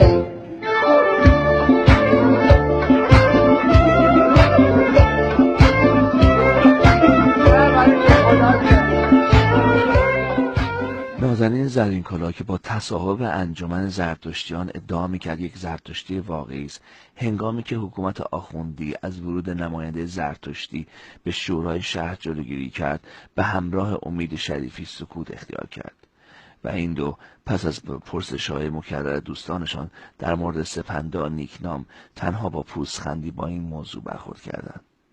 و یه نکته بگم در مورد همین سپندا نیکنام، دوست داشتم امروز با من صحبت کنم، چون خیلی به من گفتن امید تو خیلی زرتشتی، چرا واکنش نشون نمیدی اینا. ببینید خیلی مسائل در راستای منافع ملی و راستای کشورمون باید شما شناخت داشته باشید. در مورد جناب سپندا نیکنام که زرتشتی زاده است، من خیلی جالب بود چون خب سالهاست با همسرم تو این حوزه‌ها داریم کار میکنیم. به همسرم گفتم که تو چرا هیچ حرکتی نمی‌کنی یا خودم چرا هیچ حرکتی نمی‌کنم. هر دو خندیدیم به همدیگه و گفتیم که اون شناخته به وجود اومده که تو این مسئله ما نباید ورود کنیم. چرا؟ البته نرفتم تحقیق کنم، حالا همین رو می‌خوام بگم، حسمه. چرا؟ به خاطر اینکه دیدیم یک دفعه BBC، صدای آمریکا، تمامی رسانه‌های ایران ستیز خبر اولشون شده سپندا نیکنام. امید که مدعی بود از اصول خودش کوتاه نمی‌آید، حتی در مورد خمینی 180 درجه موضع و اصولش را عوض کرد و با توجه به تمام مدارکی که بعد از 40 سال برای تمام مردم رو شده، وی مدعی شد که خمینی فر ایزدی داشته و دستشانده بیگانگان نبوده است. آیا با خواندن اظهارات و خاطرات صدر اسرائیل و هندی زاده بودن خمینی باز هم جای شبهه و شک باقی میماند که تبار خمینی آموزش دیده انگلیس بودند و برای جاسوسی و حفظ منافع انگلیس در ایران مزدوری می‌کردند؟ نگاه نکنید که اون موقع اصلا CIA رو خمینی برنامه‌ریزی نکرده بود. خمینی واقعا محبوب شده بود بین مردم. خب داشت دیگه، متفر ایزدی شیعه داشت. آقا این بحث ایرانیه. داشت که تونست بالاخره دولت خارجی که پشت خمینی نبودن، خمینی خودش رو تحمیل کرد، اسنادش هم مثلا هر کی هر چی میخواد بگه. من کار به خودم دارم و تحقیقات خودم دارم. به هر حال مردم اون موقع خمینی رو قبول کردن دیگه، این حقیقت تاریخیه دیگه. تونست مردم رو همراه کنه. به هر حال ایشون در بحث شیعه تونست فرق داشته باشه. فرقش منتها شیعه اسلامی بود. امید شریفی طرفداران محدودی داشت، ولی سعی میکرد تعداد آنها را با فعالیت‌های زیاد پرشمار جلوه دهد. امید علاوه بر اینکه خودش و همسرش صدیقه با چند اکانت تقلبی فعالیت میکردند، از طرفداران محدودش نیز میخواست که این کار را انجام دهند. امید شریفی بعد از اینکه خود را مهره سوخته میدید و دستش را برای همه رو شده میدید و رفته رفته در باطلاق فراموشی میرفت، چاره را در این دید که با هیاهوهای کاذب و دعواهای مجازی مانند وحید خزایی و شاخهای دیگر اینستاگرام با جنگ و دعوا و تهمت زدن به گروه‌ها، حزب‌ها و ادیان مختلف خودش را سرپا نگه دارد.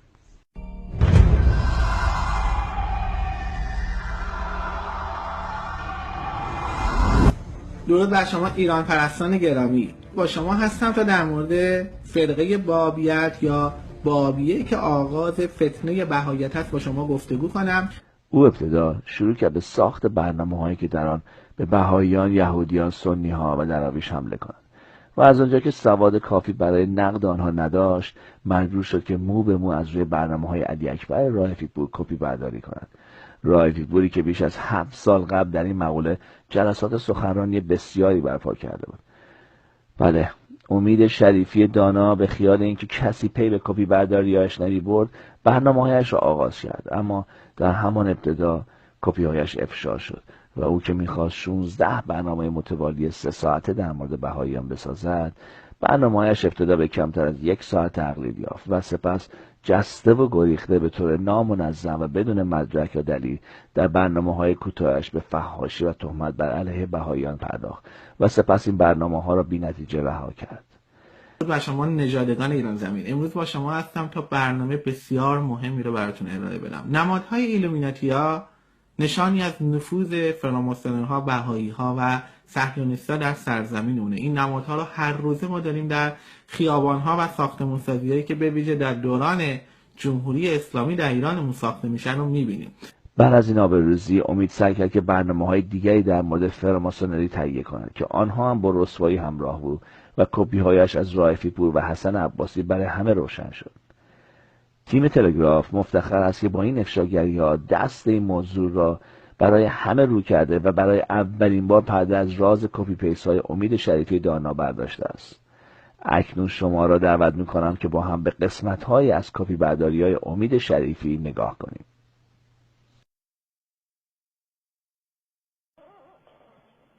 نوشته بود کتاب‌های مرا بخوانید ولو کان چاپا. عربی حرف زدن. تمام قواعد عربی رو فاتحش خوند. میگفت این چرا اینجوری حرف می‌زنی؟ گفت قاعده اصلی حضرت بابه ایشونم. مثلا خب ایشون مثلا یکی از چیزایی که من توی مطالعات داشتم عربیش مثلا خیلی ضعیف بوده و حتی قواعد حتی در اشتباه خیلی چیزا، مثلا در یه جایی که می‌خواسته صحبت کنه گفته ولو کان چاپا، یعنی برید کتاب منو بخونید. بعد اونجا توی مناظره حالا در ادامه خواهم گفت بهش میگن که آقا این چاپا تو چی داری میگی برادر من؟ آخه عربی نه چه داره نه په داره. ولی این میگفت آقا عربی من داره دیگه، عربی من هم چه داره هم په. وقتی من با خدا و امام زمان و چه میدونم خودم نمیتونم قواعد عربی رو عوض کنم. مگه تو حضرت علی قبلا دیده بودی؟ ها؟ من دیده بودی که حضرت علی؟ برای تو ته مخ تو این عکسای این عکس‌ها مزخرفات ها. اینا میدونید که اول دختر میکشن، زن میکشن، بعد مردش میکنن برای اینکه چهره رو قشنگ میکنن. بهتون بگم این تمثالا 2 قرون ارزش نداره. از خونه‌تون بنازید بیرون. ذهنیت از امام معصوم تو ذهنتون نسازید. ولی علی که امروز در جامعه ایران تعریف میشه همون عکسش میشه اون عکسای دختران آریایی که فقط ریش روش گذاشتن. چقدر زیبا و چه تفکرات زیبایی رو ازش میگن. خدمتتون عرض بکنم مطالبی که اینجا بهتون میگم فکر میکنم یعنی این کالکشنی که براتون تهیه دیدم جای دیگه نخواهید شنید. پس خب عنایت داشته باشید. مثلا داعیه دارم توی این مسئله، طرف باشه بیاد ببینم چجوری بررسی کرد. در هیچ جا دیگه این حرفا رو بهتون نمیزنن، چون نه سوادشو دارن نه بینششو دارن و مهمتر از همه شهامتش هم ندارن. دوستتون دارم. آینده ایران. BBC که الان BBC فارسی توسط بهائی‌ها داره اداره میشه. بهائی‌ها که خیانت‌هایی به این مملکت کردن، کشتاری از ما کردن که شما باورتون نمیشه. بعد اینجوری داعیه مظلوم نمایی به خودشون گرفتن. یک مذهب که نیست، یک چه اسمش میشه، یک نهله، یک فرقه مزخرف به لحاظ عقیدتی. یه مش خلوچل مسئول اینا بودن، خدا شاهده. اولین اصل اینا میدونید چیه؟ خوش رفتاری، خوشرویی، خوش اخلاقی. همین میگه از طرف از اون مسلمونا حالت به هم میخوره، میدونم حالت به هم میخوره، عیبی نداره، ادا در بیار، مهربون باش، شاخصه اصلی اینا میگه شاخصه اصلی تو بذار مهربون بودن باشه. اینا از کجا کدشو بیرون کشیدن؟ نکته دیگه رو بگم که چی شد که انگیزه ما جلب شد رو بحث بهاییت. این بود که دیدیم بیشتر این رسانه ها که دارن کار فکری میکنن در جامعه ایران و دارن طرز تفکر جامعه ایران و فرزندان ایران، جوانان، زن و مرد ایرانی رو شکل میدن با حالا برنامه هایی که میسازن، اینها بیشتریاشون بهایی هستن. اولیش فرهنگ هلاکوییه. شما در 10 سال گذشته میبینید تمام رسانه ها اینو دعوتش میکنن. داریوش کریمی که یکی از مهمترین برنامه‌های سیاسی رو در مهمترین تلویزیون سیاسی ایران BBC داره، بهاییه. کارشناس BBC صدای آمریکا بهاییه. حالا ما یک برنامه جداگونه داریم در مورد چهره‌های نامحسوس بهایی در رسانه‌های ایرانی. اگر حالا 4 جا یه نفر اومد گفت نمیدونم رضا شاه فلان به هما، اما الان مردم اگه دارن همچین شعار میدن، این منظورشون چیه؟ یعنی یکی بیاد این مفسدا رو دار بزنه. معنی این دیگه من متصور نمیشم. میگن او رضا خان بودون گرون فروش انداخت تو تنور، نمیدونم چی. این منظورشونه. به نونوایی میگه من برم برگردم، تو رو میندازم تو تنور اگه این مردم رد نشده باشن، یا یکیشونو میندازه تو تنور. مثلا زمانی که نام رضا شاه فریاد زده میشه، این پیروزی جریان اقتدارگره، چون اصلا نماد اقتدار رضا شاهه. نه این پس منظور معلومه چیه. منظور قاطعیت در برخورده. مسامحه مردم نمیخوان. حالا بخش جذاب برنامه اینجاست. جمهوری اسلامی نسبت به مخالفین خودش به رضا شاه نزدیکتره، چون هر سه اصل رو یه جورایی قبول داره. نظام پادشاهی رو در قالب ولایت فقیه گنجونده، در اقتدارگرایی و تمرکزگرایی روش بهتون بگم جمهوری اسلامی با رضا شاه یکی هستن در اینجا.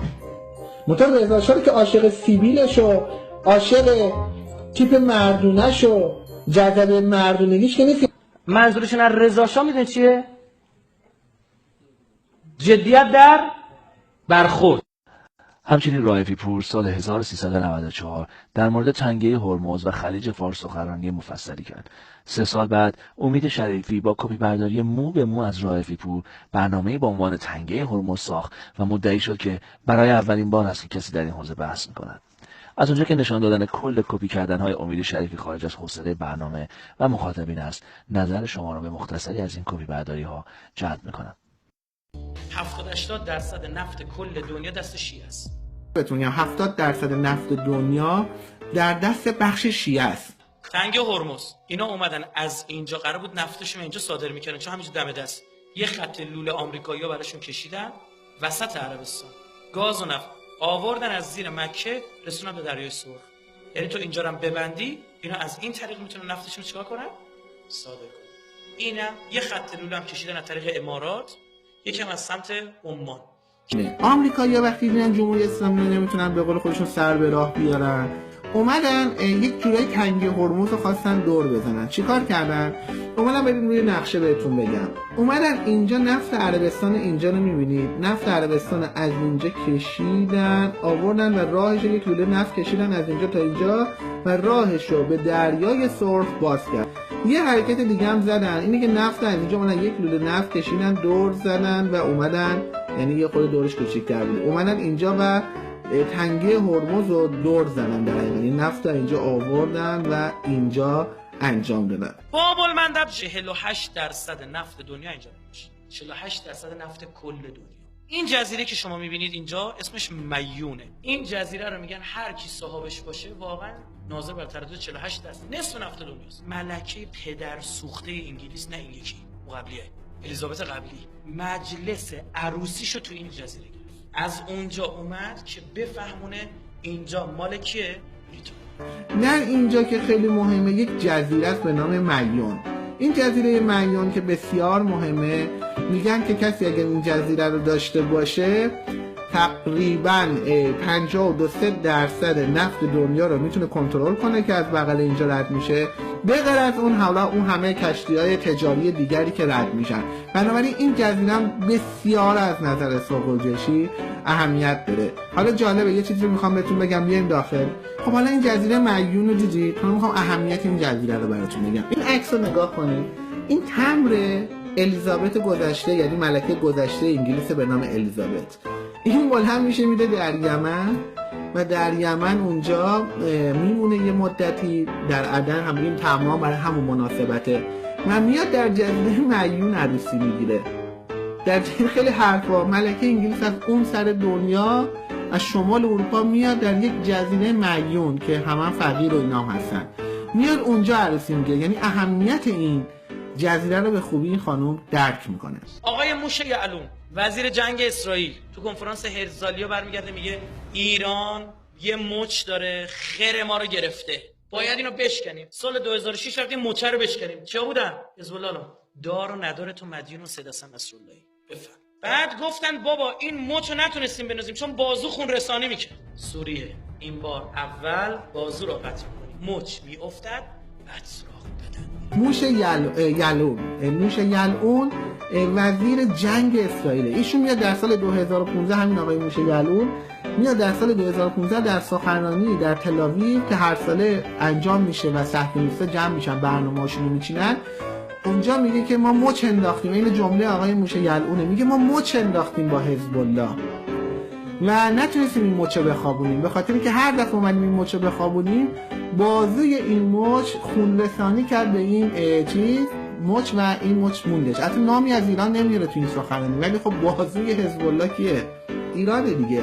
آقای موشه یلعون میگه ما باید بازو رو قطع کنیم، بازو رو قطع کنیم مچ خود به خود میافته. خرس رو دیدی با اون گندگیش از زنبور میترسه، کمتر جونوری جرأت میکنه با خرس در بیفته، شیرم با خرس در نمیفته چون این ضربات پنجه خرس و چکاش خیلی بده. اما زنبور میاد روی نوک دماغ، جایی که موداره رو نمیتونه بزنه، نوک دماغش پوزش که خالیه میذاره پدرشو در میاره. حزب الله برای اینا شده زنبوری که کنار چیه؟ یه خرس نظامی مثل اسرائیل. باز دوباره کار خدا برای اسرائیل رو به عنوان یک خرس معرفی کرده بود و حزب الله رو به عنوان یک زنبور. خرس از تنها جانوری که میترسه زنبوره، چون زنبور میاد نوک بینی خرس رو نیش میشه، همه جای خرس بدن خرس پشم داره نمیتونه نیش بزنه، میاد نوک بینی خرس رو نیش میزنه میره، خرس اینجا کلافه میشه، دیوونه میشه. در حقیقت شما ببینید حزب الله لبنان در جنوب لبنانه، حالا زده اونم شیعیان لبنان، ببینید اینا کار اهورامزدا راه افتادن گفتن تو فرانسه جاسوسی از مردم صورت گرفت توسط چهار تا اونم نفهم احمق. اون طرف میخواستن داروهایی درست بکنن، بیماری‌های درست بکنن که رو ژن ایرانی اثر بذاره بیشتر، چون از این طرف هم به خاطر رفت آمدایی که اصلا نمیتونن جلوی بیماری رو گرفته، خطرناکه دیگه، درسته؟ میگفتن یه بیماری باید بشه روی این اثر بذاره.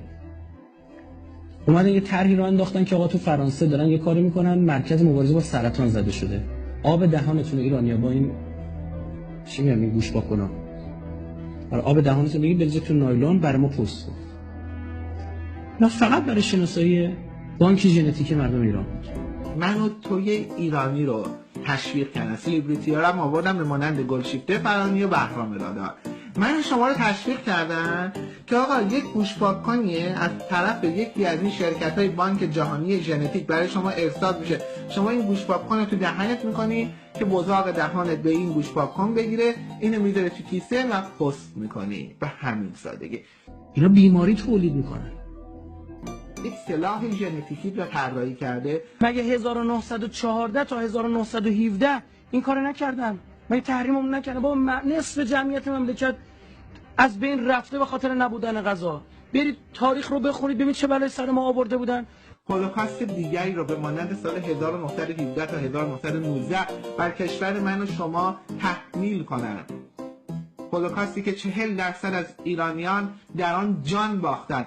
آمریکا یک کشور بایوتروریسته، رژیم صهیونیستی رژیم جعلی بایوتروریسته، انگلیس کشور بایوتروریسته. در آگروتروریسم چی؟ اونم همینطور، تروریسم کشاورزی. چقدر واقعا ما از بیوتروریسم، تروریسم زیستی یا تروریسم کشاورزی که معروف به اگروتروریسم. اگروتروریسم یعنی تروریسم کشاورزی، یکیش هم تروریسم زیستی. در عملیات بایوتروریستی کار میکنن جمعیت جهان کاهش پیدا کنه با تروریسمی که بیشتر و صدا مرگ خاموش، بیماری ها رو شروع میدن، زاد و ولد رو کم میکنن تا بخوان نسل ما رو بردارن. آگاهی داریم. آقا یه جوری نشستن میگن از طریق غذای ایرانی‌ها کاری کن ایرانی‌ها زاد و ولدشون بیاد پایین. چقدر از امنیت غذایی آگاه هستیم. کسایی نشستن دارن توطئه میکنن علیه ایران. مواد غذایی ایران خراب کنن، کشاورزی ایران خراب کنن، پول ایران خراب کنن، اخلاق ایران خراب کنن. ژنتیک ایرانی‌ها رو میخوان از بین ببرن، اصلا نسل مناطق رو میخوان از بین ببرن، غذای ما رو میخوان کنترل کنن، کنترل امنیت غذایی ما رو میخوان تو دست بگیرن. الان میبینی که الحمدلله کل مملکت شده تبلیغات برای چی؟ چه پارسال از این حرفا خبری نبود. گوش کن. یه دفعه ستادی راه انداختن به نام ستاد مبارزه با بحران آب، یا مثلا ستادی راه انداختن کارگروه محیط زیست. تو دوره تحریم قبلی ما خوب تو حوزه غذا دوام آوردیم. این دفعه اینا هم باید چی بشه؟ زده بشه. که تو تحریم بعدی شما تو حوزه غذا نتونید دوام بیارید، خودکفایی رو بذارید کنار. به این نتیجه رسید که بایستی وارد عرصه کنترل غذا بشه. چرا میرن سومالی، کشورهای آفریقایی مثل اریتره؟ اسمش گذاشتن غذاهای مواد غذایی تراریخته، نظام کشاورزی تراریخته. تو ایران معروف شده به تراریخته. تراریخته نامهای متفاوتی هم داره، مثل ترنس. میگن چی شد؟ آقا 90 خورده درصد آب شیرین مملکت تو بخش کشاورزی. دروغه. اینها بحث کمبود آب و پیش میکشن. کمبود آب و فلان. خیلی هم روش دارن کار میکنن و برجستش میکنن. دروغه. مسئله آب و کمبود آب آن چیزی که دارن به شما میگن نیست. اونجوری که دارن بولدش میکنن توی سر زبون رو میندازن نیست. یک جریان هست. بچه دلشان چی میخواد بیاد بیرون؟ ما به خودکفایی کشاورزی نیازی بگید. 3 بند عملیات روانی داره. گوش. 1. مردم آب نداره. بله ما سال‌ها آب نداره. کشور نیمه خشک. قدم اول که جا افتاد، قدم دوم چیه؟ اطلاعیه رسانی که چی؟ بله کشاورزی میدونی چقدر آب میبره؟ بعد شما در مرحله سوم چه اتفاقی میفته؟ خودت و رفاه خودت رو رقیب چی میبینی؟ کشاورزی. هدف اینه که آقا جان چون ما آب نداریم دقت کنیم. هدف زدن خودکفایی کشاورزی ماست. چون ما آب نداریم آقا کشاورزی رو جمع کنیم وارد کنیم و اگر وارد کنیم قیمتش هم چی میشه؟ کمتر میشه. گندم رو بیخود میکنی وارد کنیم. جو نه. تو ذرت به خودکفایی برس. تو شکر به خودکفایی برس. اینا غذای اساسیه. اینا خطرناکه.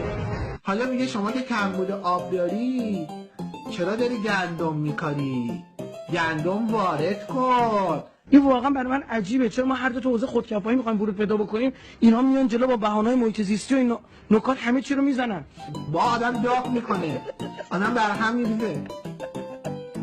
چه جوری دارن سیستم کشاورزی ما رو از بین میبرن؟ طرح قطره به قطره، لیوان به لیوان، قدم به قدم، راماس به ماس، تلویزیون. بیاد یه لیوان. عزیز دل من، سهم آب شرب از صدها نهایتاً 4%. صبح و شب مملکت تلویزیون، اخبار، همه چی شده که آب کم. بخشی از این بحران آب عموماً پروپاگاندای رسانه‌ای است، در این سطح هم نیست. آب اینجوری کنه. اصلا خود صدا سیما جمهوری اسلامی بعضی وقتا این بحران آب رو انقدر میگه که داره ایجاد رعب و وحشت میکنه. 6-7 ماه مطالعه پشتمونه، الان با بچه‌ها ردیف کردیم. چی گفتی؟ 6 ماه تحقیق یا 6 ساعت کپی؟ اینجاش خیلی جالبه. اینجا شاهکار ماجرا همینه. آخ من یک برنامه بسازم، گفتم بهتون آشی بپزم یک وجب روغن باشه. اینجاش خیلی جالبه. اینجاش آخ من چه خواهم کرد؟ شاهکار ماجرا همینه. من بزنم. کسایی که درجه 1 ساعت هستن باید به خدا اعتقاد داشته باشن. اساسنامه فراماسونری میگه باید به یکی از کتب دینی اعتقاد داشته باشن، به قرآن، تورات یا انجیل. چیزی که ما حداقل تحقیقاتی که داریم در فراماسونری اینه که شما حتما خدا رو قبول داشته باشید. حالت گم شده اوسیریس میشه آبلیسک. نمادهای بسیار مهمی که در فراماسونری شما می‌بینید اوبلسیکه. اوبلسیک در حقیقت یک هرم سنگیه، ستون سنگیه که بالا سرش هرم داره، یه هرم 3 گوش داره. چی؟ آبلیسک. احسن. مثلثی. اینو بهش میگن اوبسیک. چی؟ Egyptian obelisk. و خیلی از این اوبیسیکا رو الان ما داریم در سرزمینمون مشاهده می‌کنیم. قشنگ اوبلیسک کامله. گونیا و پرگار مهمترین ابزارهای یک معمار. گونیا پرگار که اگر دو خط رو به هم وصل کنی چی درست میشه؟ ستاره ششم. گونیا و پرگار هم که میدونید یکی از نمادهای بسیار معروف و مهمترین نماد اصلا فراماسونرها هست. فقط با دست راست. متوجه شدین؟ فقط با دست راست. اگر با دست چپ باشه 60 باید باز بشه. این حرکت علامت شیطان پرستی کاملا که شما این نشان رو در خیلی از رهبران جهان میبینید. الان این نشان فراماسونریه چون با دست راست. دختر جورج بوش ببینید اصلا نسل در نسل همینجوری ماسون بودن. بلر، این آقای جورج والکر بوش در جمع ماسون ها که اینجا که به طور علنی اصلا نوشته ماسونیک فلان، که این خیلی بحث سنگینی است. شاید یک برنامه براش گذاشتیم که چرا رهبران مهم جهان از کلینتون بگیرید تا حتی دو تا کلینتون ها تا آقای بوش، حالا چه دموکرات باشن چه جمهوری خواه، یا آقای اوباما، این نشانه، یا سارکوزی، این نشان شیطان پرستی تو دستشونه، علامتش رو انجام میدن. این هرم خیلی عجیبه. با این که مال ایالات متحده است و عقبه تاریخی فکری اجتماعی آمریکا برمیگرده به کجا؟ اروپا. میاد هرم مصر رو زده روی اولین پوله، یه چشمون بالاست، نوکش جداه، نور میده فلان، چشم چپه. خودتون بچرخون اینجا تصویر بذارید. این یکی از نمادهای بسیار مهمشونه و در دلار شما میبینید. و بنده هیچگاه فضای کشورم رو اینقدر ماسونی ندیده بودم. هر آنچه که فکر می‌کردیم ما قشنگ به روز دیدیم، به عینه دیدیم، به خدا. اصلا شده کلاس عملی. این فلانش به حمام بود، اونش به حمام بود، پوستر چاپ میکنه، عکس تیرم و تکچش میزنه بالاش. تمام این نمادهایی که در این سه دوره کشورمون ساخته شدن در سرزمینمون 1/1000 نمادهایی که در دوران جمهوری اسلامی ساخته شده نیست. شروع شده و اینو جا میندازن جوری که رسانه ما هم میگه. در 40 سال جمهوری اسلامی کلی نماد فراماسونری ساخته شده.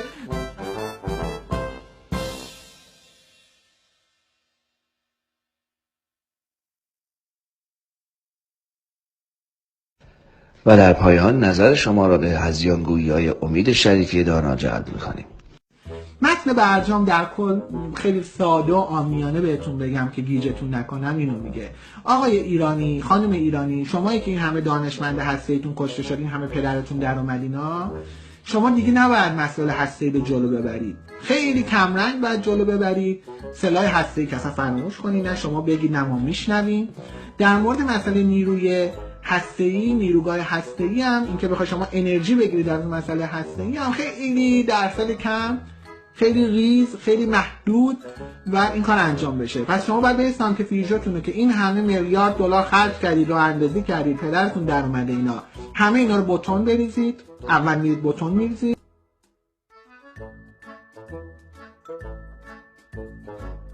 به این لباسا میذارید. وقتی که خامنه ای میاد میگه که آقا جان، آقای ترامپ میمیره، استخوناش میپوسه ولی جمهوری اسلامی میمونه، باور کن داره از نظر علمی که من نگاه میکنم داره درست میگه.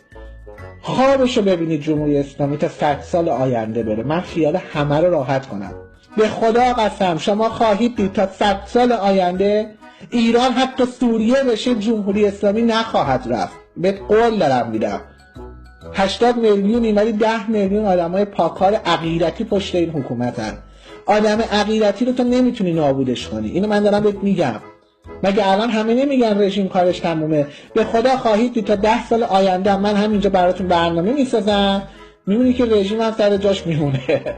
خواهید دید اینا رو. وقت امروزی که اینا دارن میگن، امروز که میگن حکومت کارش تا آخر دوره ترامپ تمومه، بعد همه با هم به ریششون میخندیم.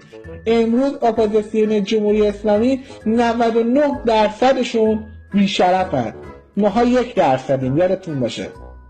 یه سریا تنبانای گشادشون رو جا گذاشتن، یه سریا هم تنبان گشاد جای روسری سرشون کردن و از شهر کرکوک فرار کردن. تو متوجه شدیم چند تن از هموطنان ما در شهرستان درود کشته شدن. ضمن دل آرامی گفتم به خانواده این هموطنان آریاییمون از سپاه و ارتش میخواهیم هر چه زودتر وارد میدون شید، یک کمیته تشکیل بدید، اعلام حکومت نظامی در دفاع از مردم بکنید. شما دیگه نباید جلوی مردم وایسید. مردم به اینجاشون رسیده، آخوندا پدر این مملکت رو در آوردن، مردم هم دموکراسی نمیخوان. حواستون باشه، اگر میخواستن فریاد میزنن درود بر مصدق. مردم دوباره رضا شاه میخوان. مردم فریاد زدن رضا شاه روحت شاد. رضا شاه نظامی بود همچون شما. بنابراین الان وارد میدان بشید، حکومت نظامی اعلام کنید، آخوندا رو جمع بکنید و نذارید که جریانات صهیونیست و جهانخواه در ایران وارد بشن. اگر الان پشت مردم وای نستید، هم خودتون میرید هم ایران میره و ایران بدتر از سوریه میشه. حواستون باشه، خوابهای بری دولت‌های غربی برامون دیدن. دوباره رضا اونایی که دیروز اون نماینده مجلس رو مسخره کردید که موزه لوور پاریس رو نمیتونه درست تلفظ کنه، میدونستید مردم اروپا و آمریکا نامای ساده شما رو نمیتونن درست تلفظ کنن؟ هنوز که هنوزه به همسر من میگن ناسنی، هنوز که هنوزه به همسر من میگن ناسنی واج واج نگاهتون میکنن. اون وقت همین اروپایی‌ها یک کلمه که مثلا از ایرانی صحبت میکنن و واژه ما رو کاملا اشتباه تلفظ میکنن، براش اسفندم رود میکنید، کلی هم حال میکنید. میدونستید الان خود همین موزه لوور میگید برید فرانسه، کلی بهتون گیر میدم که لش رو اشتباه تلفظ کردید، وابش رو اشتباه تلفظ کردید. میدونستید اگه یک نفر از سوئد بلند شه بره فرانسه بگه موزه لوور، ازش اشتباهی تلفظی میگیرن؟ مسخره کردن اون چیزیست که نامش بیسوادی است. بیسوادی هم اشتباه تلفظ کردن نیست. بیسوادی یعنی نیندیشیدن در مورد دنیای پیرامونمون که در این مسئله بزنم به تخته 90%تون بیسوادید. تا کجا قرض زدگی؟ به قول استاد عطایفر میگه که این صبرا و این چیز نام خوبی داره. نه سقراط معلم ارسطو.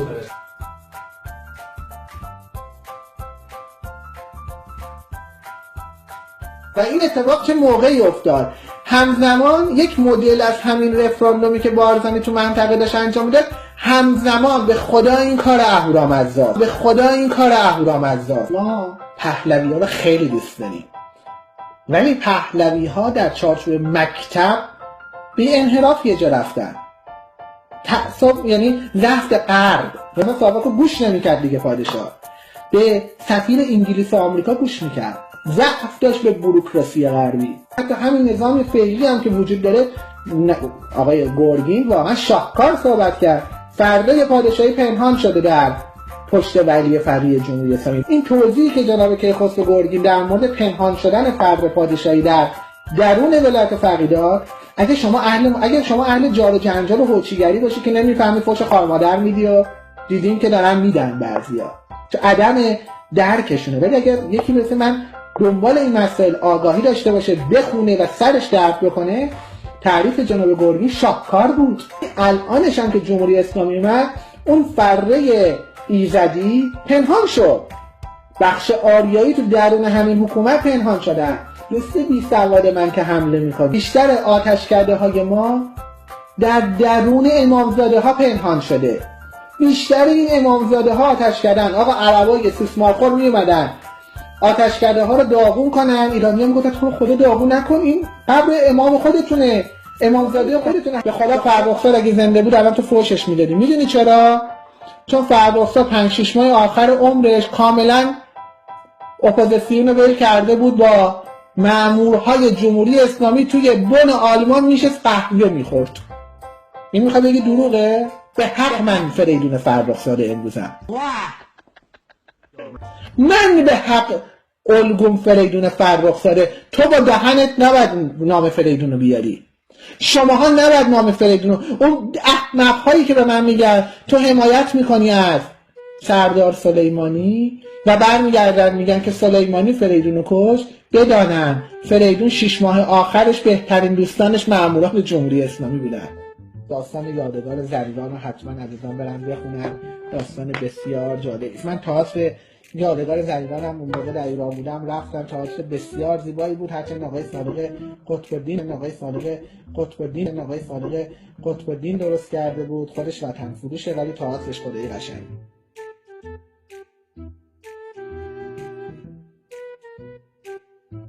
بعد خیلی جالبه، میگم بحثای منطقه رو من نمیدونم چی بگم، اینقدر تکرار کردم.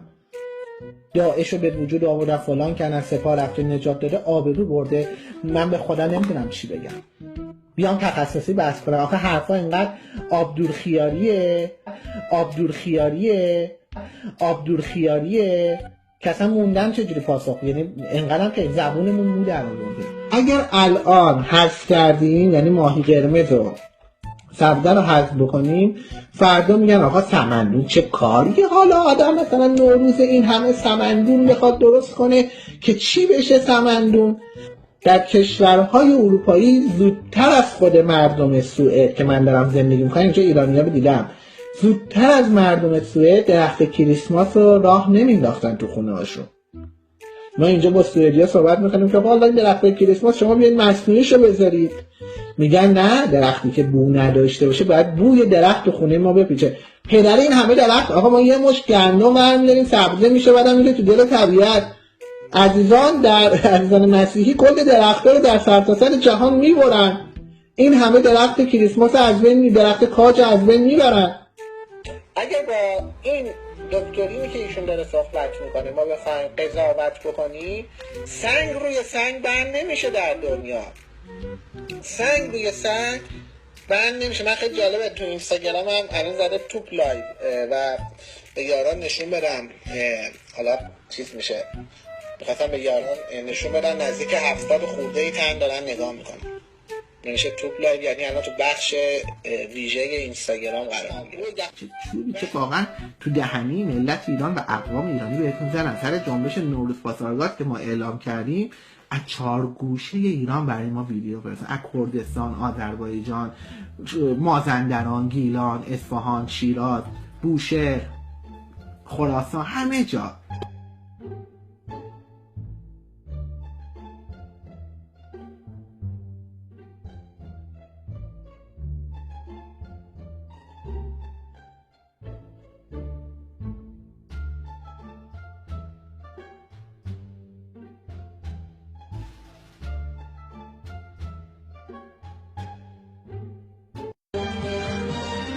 اوی جان اینجا پاسارگاد 8 آبان ساعت 1:30 شب.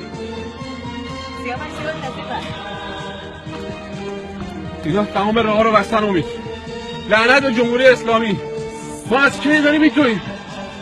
تمام راه ها بسته است، لعنت به اون شرفتون بیاد. هیچ راهی نیست بریم، ما فقط به عشق تو اومدیم. امید ما اومدیم که این پلاکارد رو بزنیم ولی نتونستیم. ما آریایی هستیم، عرب نمیپرستیم. درود به شرف امید، ما بناتیم.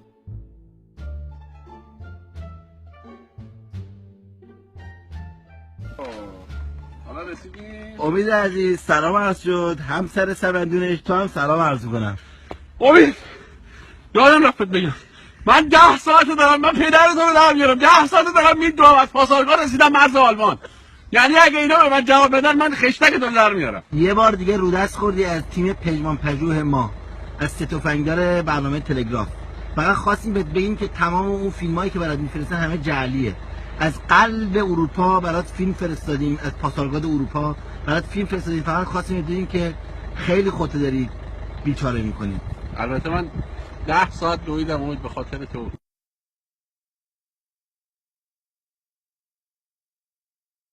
پادشاه هم خیلی برای من مهمه. من رو کلاس بهتون بگم، بارها هم گفتم، اگر ایران 1000 تکه بشه، آلاش رو بگن آقا اعلیحضرت رضا شاه دوم میخواد بیاد بره پادشاه آلاشت بشه، من میرم تو آلاشت. من کاری با هیچ کی ندارم، تعارف ندارم با کسی.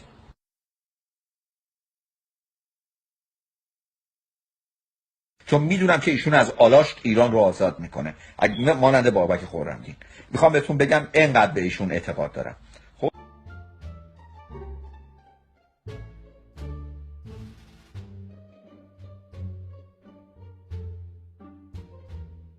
بحثی که شما دارید میکنید سعید طوسی، ما سعید طوسی ها مگه زمان شاه کم داشتیم؟ برید آمار بگیرید ببینید چقدر داشتیم. از این موارد همیشه تو مملکت ما بوده. در مثلا شما حاج ابن یزدانی در حکومت شاه چه میکرد؟ حبیب الله ثابت پاسال چه میکردن؟ و وارد این دعواهای یا این پرونده های سطحی که در تمام دنیا هست. و همین سوئد هم معلم هایی هستن که بارها ما تو اخبار سوئد هر روز داریم باور کنید میکنید فلان مهد کودک، فلان مربی تجاوز کرده به بچه‌ها. و گلوبالیسم در حقیقت داره یک فرهنگ مبتذل برهنه رو پیش میکشه. یعنی خود من شدیداً مبارزه میکنم با برهنگی. درود بر شما عزیزان، امید. منم با مرغابی‌ها و اردک‌ها اومدیم اینجا تو این هوای خیلی خوب، بابت اینکه من هر سری که به خاطر اصول ملی، به خاطر منافع ملی کشورم، به خاطر یک پارچگی ایران از یک مش انسان‌های سطحی و کف روی آب فوش میخورم، خیلی خوشحال میشم و اون لحظه جشن منه که باید بیام تفریح کنم. مسئله هسته‌ای و موشکی و حضور ما در منطقه مثل پسندازی است برای آینده این کشور. اینا نمیفهمن چون بیشعورن اساسا. آقایون اپوزیسیون ملیگرای ما هم مدافع این سیاست هستن. چرا؟ چون شدیداً مدافع این سیاست های مایی تبرزدی. خوشم میاد گفتمانمون اینجوری جا افتاده که دارید اینجوری بالا پایین میپرید. چون ملیگرایی خیلی مهم است. خیلی مهمه ملیگرایی. ملیگرایی از نون شب هم واجب داره. در طول تاریخ آقای تبرزدی بی غیرت‌های ناملی مثل تو بودن که به خاطر شکم مردم رو همیشه بسیج کردن تا این آب و خاک رو نابود کنن. ملیگرایی از نون شب هم واجب تره. بی غیرت کسایی که ملیگرایی رو میزنن مشتی بی غیرتن.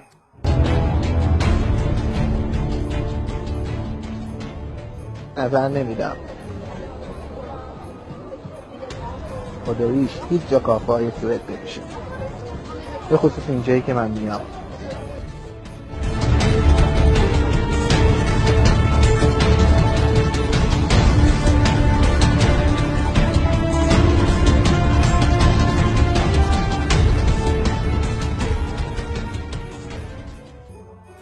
ملیگرایی مهمتره یا مردم ایران؟ ملیگرایی مهمتره. اینو نمیفهمی. مردم ما تو سوریه ایران وقتی که گل و گلاب اون لحظه‌ای که سرباز بیگانه پس از جنگ جهانی دوم تو خاک کشور ما را میره محکم میزنه تو گوش سرباز ایرانی، اونجاست که میسراید در راه تو چه ارزشی دارد این چان ما. اون وقت بی غیرت‌هایی به مانند تو لیدر سیاسی میشن، ملیگرایی رو بزنن. آشغالایی به مانند تو بودن که همیشه فرش قرمز برای سرباز بیگانه انداختن فقط به خاطر که مردم رو فریب میدارن، به خاطر شکمشون. در مورد حتی عادل هم که داری میگه هزاران حتی عادل، یک تار موشون به هزاران، شما بخشتم هزاران حده، یک تن حتی عادل، یک تار موی حتی عادل به هزاران تا به مانند تو آقای حقیقت نژاد که مزدور اسرائیل هستید ارزش دارن. همین حتی عادل که فامیل خامنه‌ای هست دمار از روزگار زبان عربی در آورده در فرهنگستان ادب. کلی در این حوزه همین حداد عادل زحمت کشیده، چه اونایی که طرفدار جمهوری اسلامی هستند، چه اونایی که ضد جمهوری اسلامی هستند. مثل من آبم با جمهوری اسلامی، سر جمهوریت و اسلامیتش توی جوین من فلسفی با این حکومت مشکل دارم و اگر دفاعی میکنم دفاعی استراتژیکه و بر اساس و بر حسب حقایق جاری است. من در توهم زندگی نمی کنم. و بدانید ما می توانیم، ولی این که ما بخوایم شاخاب پارسو و تنگه هرمز چه به صورت هوشمند چه به صورت غیر هوشمند چه به صورت قانونی، یعنی بیایم از استفاده کنیم از ظرفیت‌های قانونیمون، چه به صورت غیر قانونی بخوایم ببندیم، آخرین تیر در ترکش ماست. ما قبل از اون خیلی تیرهای دیگه برای شلیک داریم که نمیتونم خیلی هاشو بگم.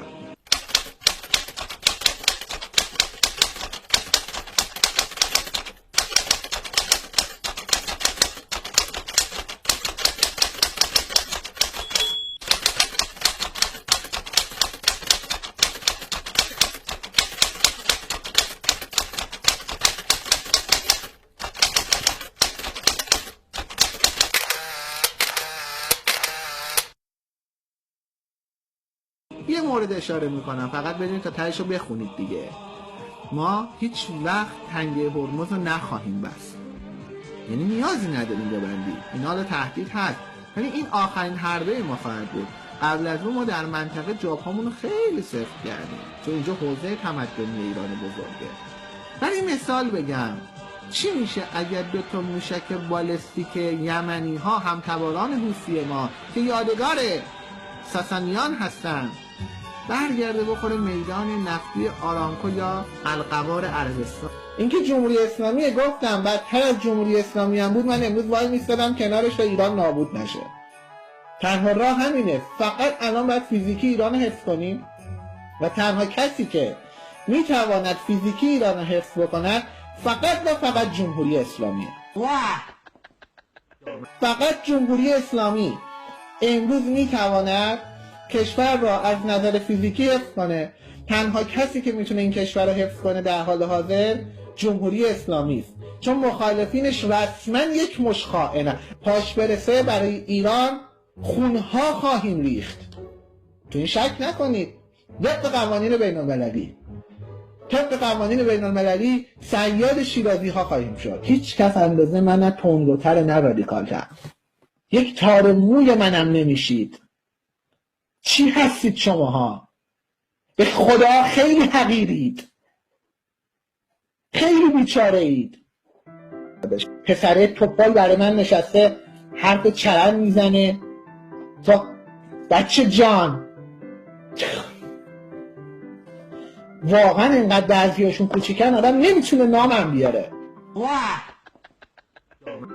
در من ستاد 7 آبان زدی، تو خودت میری دستشویی نمیتونی بشوری. کاری نکنید فعالیت های ما به سمت انتقام گیری از امروز سوق پیدا کنه، چون اگر بخوایم انتقام بگیریم تمام ایران قرآن سوزی را میفته. کاری باهاتون میکنیم روزی 5 تا ویدیو حداقل از سرتاسر ایران از قرآن سوزی را میندازی. انقدر ویدیو قرآن سوزی تو فضای مجازی زیاد راه میفته که دیگه یک امر طبیعی آبروتون بره. ندونید که این جنبش رو چجوری جمع کنید. به خدا دارم راست میگم. اگر تا دهه 50 هستی که مملکت رو به باد داری دست آخوندا، من دهه 60 هستم که ایران از دست عراق نجات دادم بچه جون.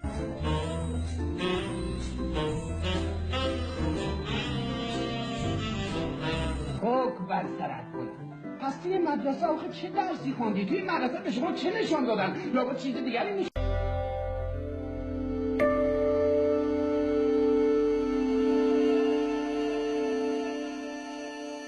دیگه که میای بیرون مراقب باش، چپ و راستتو نگاه کن.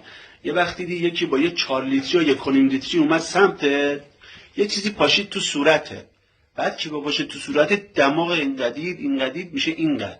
خیلی حواست بشه. خودت فهمیدی چی؟ این الان شروع میکنم فوش زن و بچه‌ها ناموس کوروشو میدن. کسی جلو منو نگیره، کسی بعد نیاد بگه چرا به کوروش فوش میدی. دارید به مقدسات، دارید به امام حسین فوش میدید. من زنم کوروش. تعریف حضرت علی رو از جناب آرزو شنیدیم، گفتیم بیایم بهتون سر بزنیم ببینیم چه خبره. شما چهره باز نورانی دارید، بندم علاقه خاصی به حضرت علی دارم. امشب اگر فرصت داشتید ساعت 12 منتظرتون هستم، بیاید، ما در خدمت. تو این زمینه باهاتون موافقم که کلا رفراندوم و انتخابات رأیگیری چیز چرندیه. من همین پیشنهاد میدم، برای همین پیشنهادم دادم بدون انتخابات و رفراندوم سپاه پاسداران فعلا بیاد یه کودتای نظامی بکنه، همه امور کشور رو تو دست بگیره، چون میگن سپاه خیلی جاها رو تو دست گرفته، بیشتر بخشا دست سپاهه. اتفاقا دعوای من اونجایی که همون بخشایی هم که دست سپاه نیست برید دست سپاه، کلا با یک حکومت نظامی کشور ببریم جلو. این داستان مسخره بازی، دلقک بازی به قول آقای جلالی تهرانی، رفراندوم و رأیگیری و انتخابات و اینا هم جمع کنید دیگه. نخست وزیر بذاره خود خامنه‌ای، یه نخست وزیر سپاهی بذاره کارو تموم کنه. اینقدر هزینه هر 4 سال ندیم بابت انتخابات ریاست جمهوری. ایران نه تنها تجزیه نمیشه، اجازه نمیدیم جمهوری اسلامی برانداز بشه. نه به خاطر جمهوری اسلامی که حالم از اون اسلام و جمهوریتش با هم میخوره، به خاطر که سقوط جمهوری اسلامی یعنی نابودی ایران. اگر میخوای در برابر تحریم ها و زورگویی های آمریکا بیسی، به خودت بیا. اول از همه از خودت شروع کن، خرید کالای ایرانی. من این پیشنهاد بذارید اینجا بدم، دوستانی که دارن برنامه نگاه میکنن این تیکه برنامه منو بعد جدا کنن حسابی پخش کنن. اگر منو تو ایرانی غیرت داریم، کمپین باید را بندازیم. چه کمپینی را بندازیم؟ در راستای اقتصاد مقاومتی، اقتصاد استقامتی و در راستای حمایت از کالای ایرانی تولید میکنیم، ایرانی میخریم. چیکار باید بکنیم؟ الان پول کمه، ما الان نزدیک 5 میلیون ایرانی در خارجیم. 1 میلیونمون، نمیگم همه، 1 میلیونمون نفری در ماه بیایم قرار بزنیم 50 یورو 50 دلار برای هیچ کس به جز خانواده خودمون، نمیگم بفرستید برای مردم، برای هر کسی، هر کدوم از ما 50 یورو در ماه پول بفرستیم برای ایران، برای مردم خودمون، برای این پدر مادر، به پدر مادرتون بدید، به خواهرت بده، به برادرت بده، به عزیزانت بده، بگو آقا جان این 50 یورو رو فرستادم، اما میری کالای ایرانی میخری. بعضیا فکر میکنن خیلی زرنگن، از من میپرسن من کارم اینه 24 ساعته دارم تحقیق میکنم، توان اینو ندارید نیم ساعت مثل من بیای کارهای تحقیقی تو ارائه بده؟ تحقیق شما بلد نیستید که. اونایی هم که رضا شاه میخوام بیافتن دنبال سپاه، نمیگم سپاه رضا شاهی عمل خواهد کرد، شانسی اگر باشه در دل سپاهه. ما رو دست بزنیم چون بلند نمیتونی بشید و الان هم میخوایم رو دست بزنیم اتفاقا، تا این برنامه جزء همون رو دست زدنه. الان من انداختی رو دنده لج که برید رو دست بزنم بنشونم سر جات. داشتیم فرح از ما رو دست خورده است، عددی نیستی. یه مدت کوتاهی رو شما رو کردن مشاور رضا دیبا، ما بودیم، خیلی ها بودن. اینم برای خاطرتون بگم، چون برخی ها که قدیمی ترن، چون بالاخره ما با این آقا رضا یک جلساتی داشتیم، یک کارایی میکنیم. من اصلا روحانی رو از نزدیک دیدم یا رضا پهلوی رو از نزدیک دیدم. استراتژیم 180 درجه عوض شد. از دشمنیم با سپاه پاسداران به حمایت از سپاه پاسداران تغییر موضع استراتژیک دادم. از حمایت هم از رضا پهلوی تا دشمنیم با رضا پهلوی 180 درجه تغییر موضع دادم. من نمیدونم چرا دارن میگن رضا شاه روحت شده و اتفاقا درست دارن میگن رضا شاه روحت شده. اینم شانسیه، یعنی مردم ایران از روی نفهمی میگن رضا شاه روحت شده، ولی از روی همین نفهمی ناخواسته دارن حرف درستی میزنن. این شاه نقض نلوگت اون شرایط اون جو برها خود حکومت جمهوری اسلامی به شدت مقصر بود. وقتی شما مردم رو تحت فشار قرار میدید سر مسئله مدنی، معلومه مردم میریزن خیابون و خب شعارهایی رو میدن که چیز نباشه، درست نباشه، ولی واقعا شعار نقض لبنان شعار درستی نبوده. به خاطر اینکه شما باید ببینید این شعار کیا خوشحال شدن. از نتانیاهو خوشحال شد تا پایین خلیفه زادگان عرب، خود خلیفه عربستان اون موقع ملک عبدالله، همه اینا خوشحال شدن و دشمنان وجودی ایران از این شعار خوشحال شدن و این شعار از نظر هم ایدئولوژیک و هم استراتژی غلط بوده عزیزان.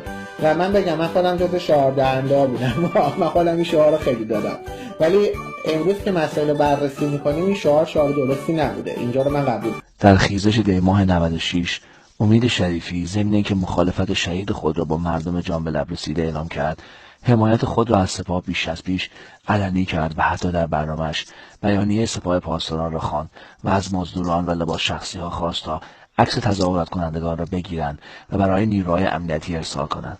پاسخ خیلی از عزیزان گرفتن که چرا ما داریم مثلا از سپاه پاسداران حمایت میکنیم. برای خیلی سواله و برای منم تعجبه بعد از این همه برنامه‌ای که باز ما میسازیم خیلی از عزیزان این پرسشو دارن. فکر کنم عزیزان در سپاه پاسداران دارن، خیلی مطمئنم، ولی همیشه میدونم که بخشی از عزیزان در سپاه پاسداران برنامه‌های ما رو می‌بینن چون برای من پیام می‌فرستن، ولی فکر کنم در مقامات بالا دارن الان برنامه‌های ما رو نگاه می‌کنن. سپاه پاسداران الان بیانیه داد و بیانیه رو همین 10 دقیقه پیش صادر کرده و فرماندهی امنیت سایبری سپاه پاسداران در اطلاعی از مردم خواست، یعنی هنوزم با فشاری که وجود داره سپاه بیرون نیامده، پیامو صادر کرده به مردم سپاه پاسداران.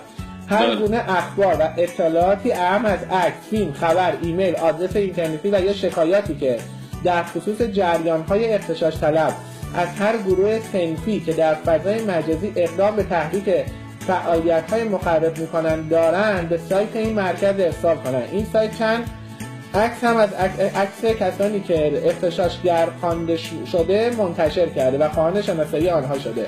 حالا برام جالبه که سپاه هنوز ورود پیدا نکرده و پیام هم به مردم داده، اونم در هنگامی که ما تو برنامه‌مون داریم همین صحبت‌ها رو می‌کنیم.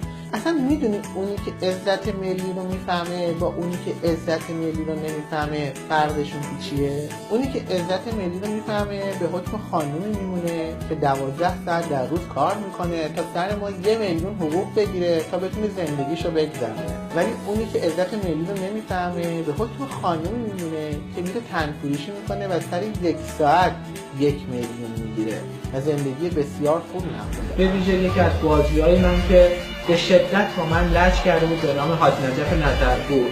یک مرتبه به مدت 30 دقیقه بابت اینکه من پاسخشو سر بالا می‌دادم اپا منو آویزون کرده بود، با منو کتک زده بود. منو بردن دوباره به همون خونه تیمی و به شدت کتکم زد آقای نجفی. اون شب آقای نجفی انقدر با سیلی زده بود تو صورتم و با لگد زده بود به روح‌های من که تا بامداد خوابم نمیاد. خیلی از دست من اعصابش خورد بود و من میگفتش که کارت تمومه، مطمئن باش که تو حکم اعدام خواهی گرفت. کسایی که تو وزارت اطلاعات ماها رو بازجویی میکردن آدمای مؤدبی بودن. اصلا من فحاشی ازشون نشنیدم. منو بردن دوباره به همون خونه تیمی و به شدت کتکم زد آقای نجفی. اون شب آقای نجفی انقدر با سیلی زده بود تو صورتم و با لگد زده بود به روح‌های من که تا بامداد خوابم نمیاد. شکنجه جسمی کردن یا اینا؟ آخه میدونی چیه؟ اصلا من که این بار 5م بود بازداشت میشدم. من قبلا هم خود سابقه داشتم ولی این سری خب خیلی طولانی شد. ببین اصلا در دنیا دیگه شکنجه های فیزیکی مرسوم نیست، بهش میگن شکنجه سپید. آخه وقتی تو طرفو میندازی انفرادی به غلط کردن نیست، نیازی نیستش که اصلا تو شکنجه کنی. واقعا من تو زندان ورزش میکردم، خیلی هم خوب به خودم رسیدم تو زندان. اینا اومدم بیرون خیلی هم توپلتر شده بودم. کسی که میخواد نجاتشو بده فوششون میدن. نه حکومت شاه آنقدر خوب بود که فکر میکنی ایراداتی هم در اون زمان داشتیم، نه جمهوری اسلامی اینقدر بده که دارید میگید. العربیه نوشته سوال نمایندگان مجلس ایران از وزرای دولت درباره دلایل عدم تدریس به زبان مامانی ببخشید زبان مادری. اصلا بذار با فهم خودتون صحبت کنم، با منطق خودتون. من حالا منطقم که منطق پیچیده و در قله های ایران گرایی ما بود. مسئله سیاسی روز آنچنان بررسی نمی کنم، چون هر کسی به نظر من یکم مشکلاتی که ما در ایران داریم اینه که هیچ کس سر جای خودش نیست، همه میخوان در مورد همه چی نظر بدن. خب من در این زمینه مطالعات زیادی هم ندارم که بخوام مثلا من اصلا آدم سیاسی نیستم جناب داستانو کرد، من بیشتر فعالیتم عقیدتیه. اگه آدم سیاسی باشه یه مقدار باید سیاست باز باشه، یه مقدار باید مصلحت رو داشته باشه. منی که انقدر تند و انقدر بدون پرده و بدون خطوط قرمز دارم مسائل رو مطرح میکنن، معلومه که از نظر سیاسی انسان کم‌هوشی هستم. به هر حال من یک تن هستم، دارم زحمت خودم میکشم، تلاش خودم رو در راستای آگاهی سازی انجام میدم و بدون اغراق در 100 سال گذشته کمتر پیدا شده در این سطح آگاهی کسانی پیدا بشن و به این شکل بیان و واقعا این مافیای دموکراسی تابوهای زیادی رو بشکنن. شاهین نجفی ورژن همون کسانی است که سر چهارراها چاقو کشی میکردن و تیکه به دخترای مردم مینداختن. معلومه این ورژن چه شکلیه. بحث‌های بسیاری در راستای آهنگ نقی شاهین نجفی و فتوای ارتداد جاهلان روحانی بر علیه این خواننده خوب کشور ما در محافل سیاسی مطرح شده است. اصلا شاهین نجفی توهین به هنر ایرانه. این خواننده خوب کشور ما راستش صدای شاهین نجفی که مثل اگزوز ماشینه. این خواننده خوب کشور ما وقتی صداشو گوش میکنی انگار مثلا فیلم ظرفشویی و اردشیر دارید مثلا ظرفای مثلا یه دونه قابلمه اینجوری بهش میکشی. این خواننده خوب کشور ما این که از صدا و هنرش و تو صحبتتو میگی آه به فارسی چی میشه؟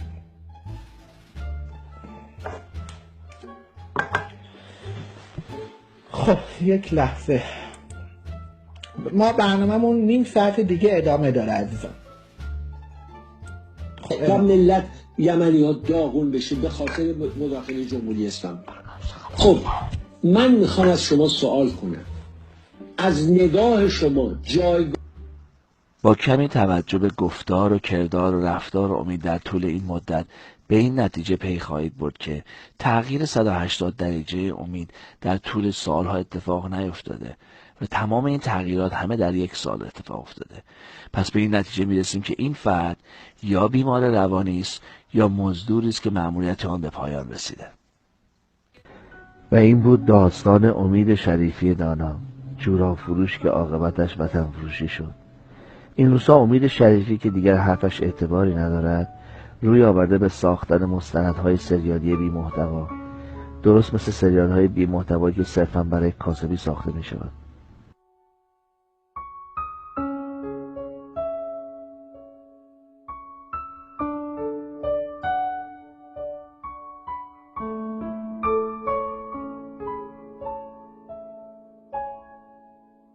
و بهشون میگم بچه‌ها دست مریضات و بدرود.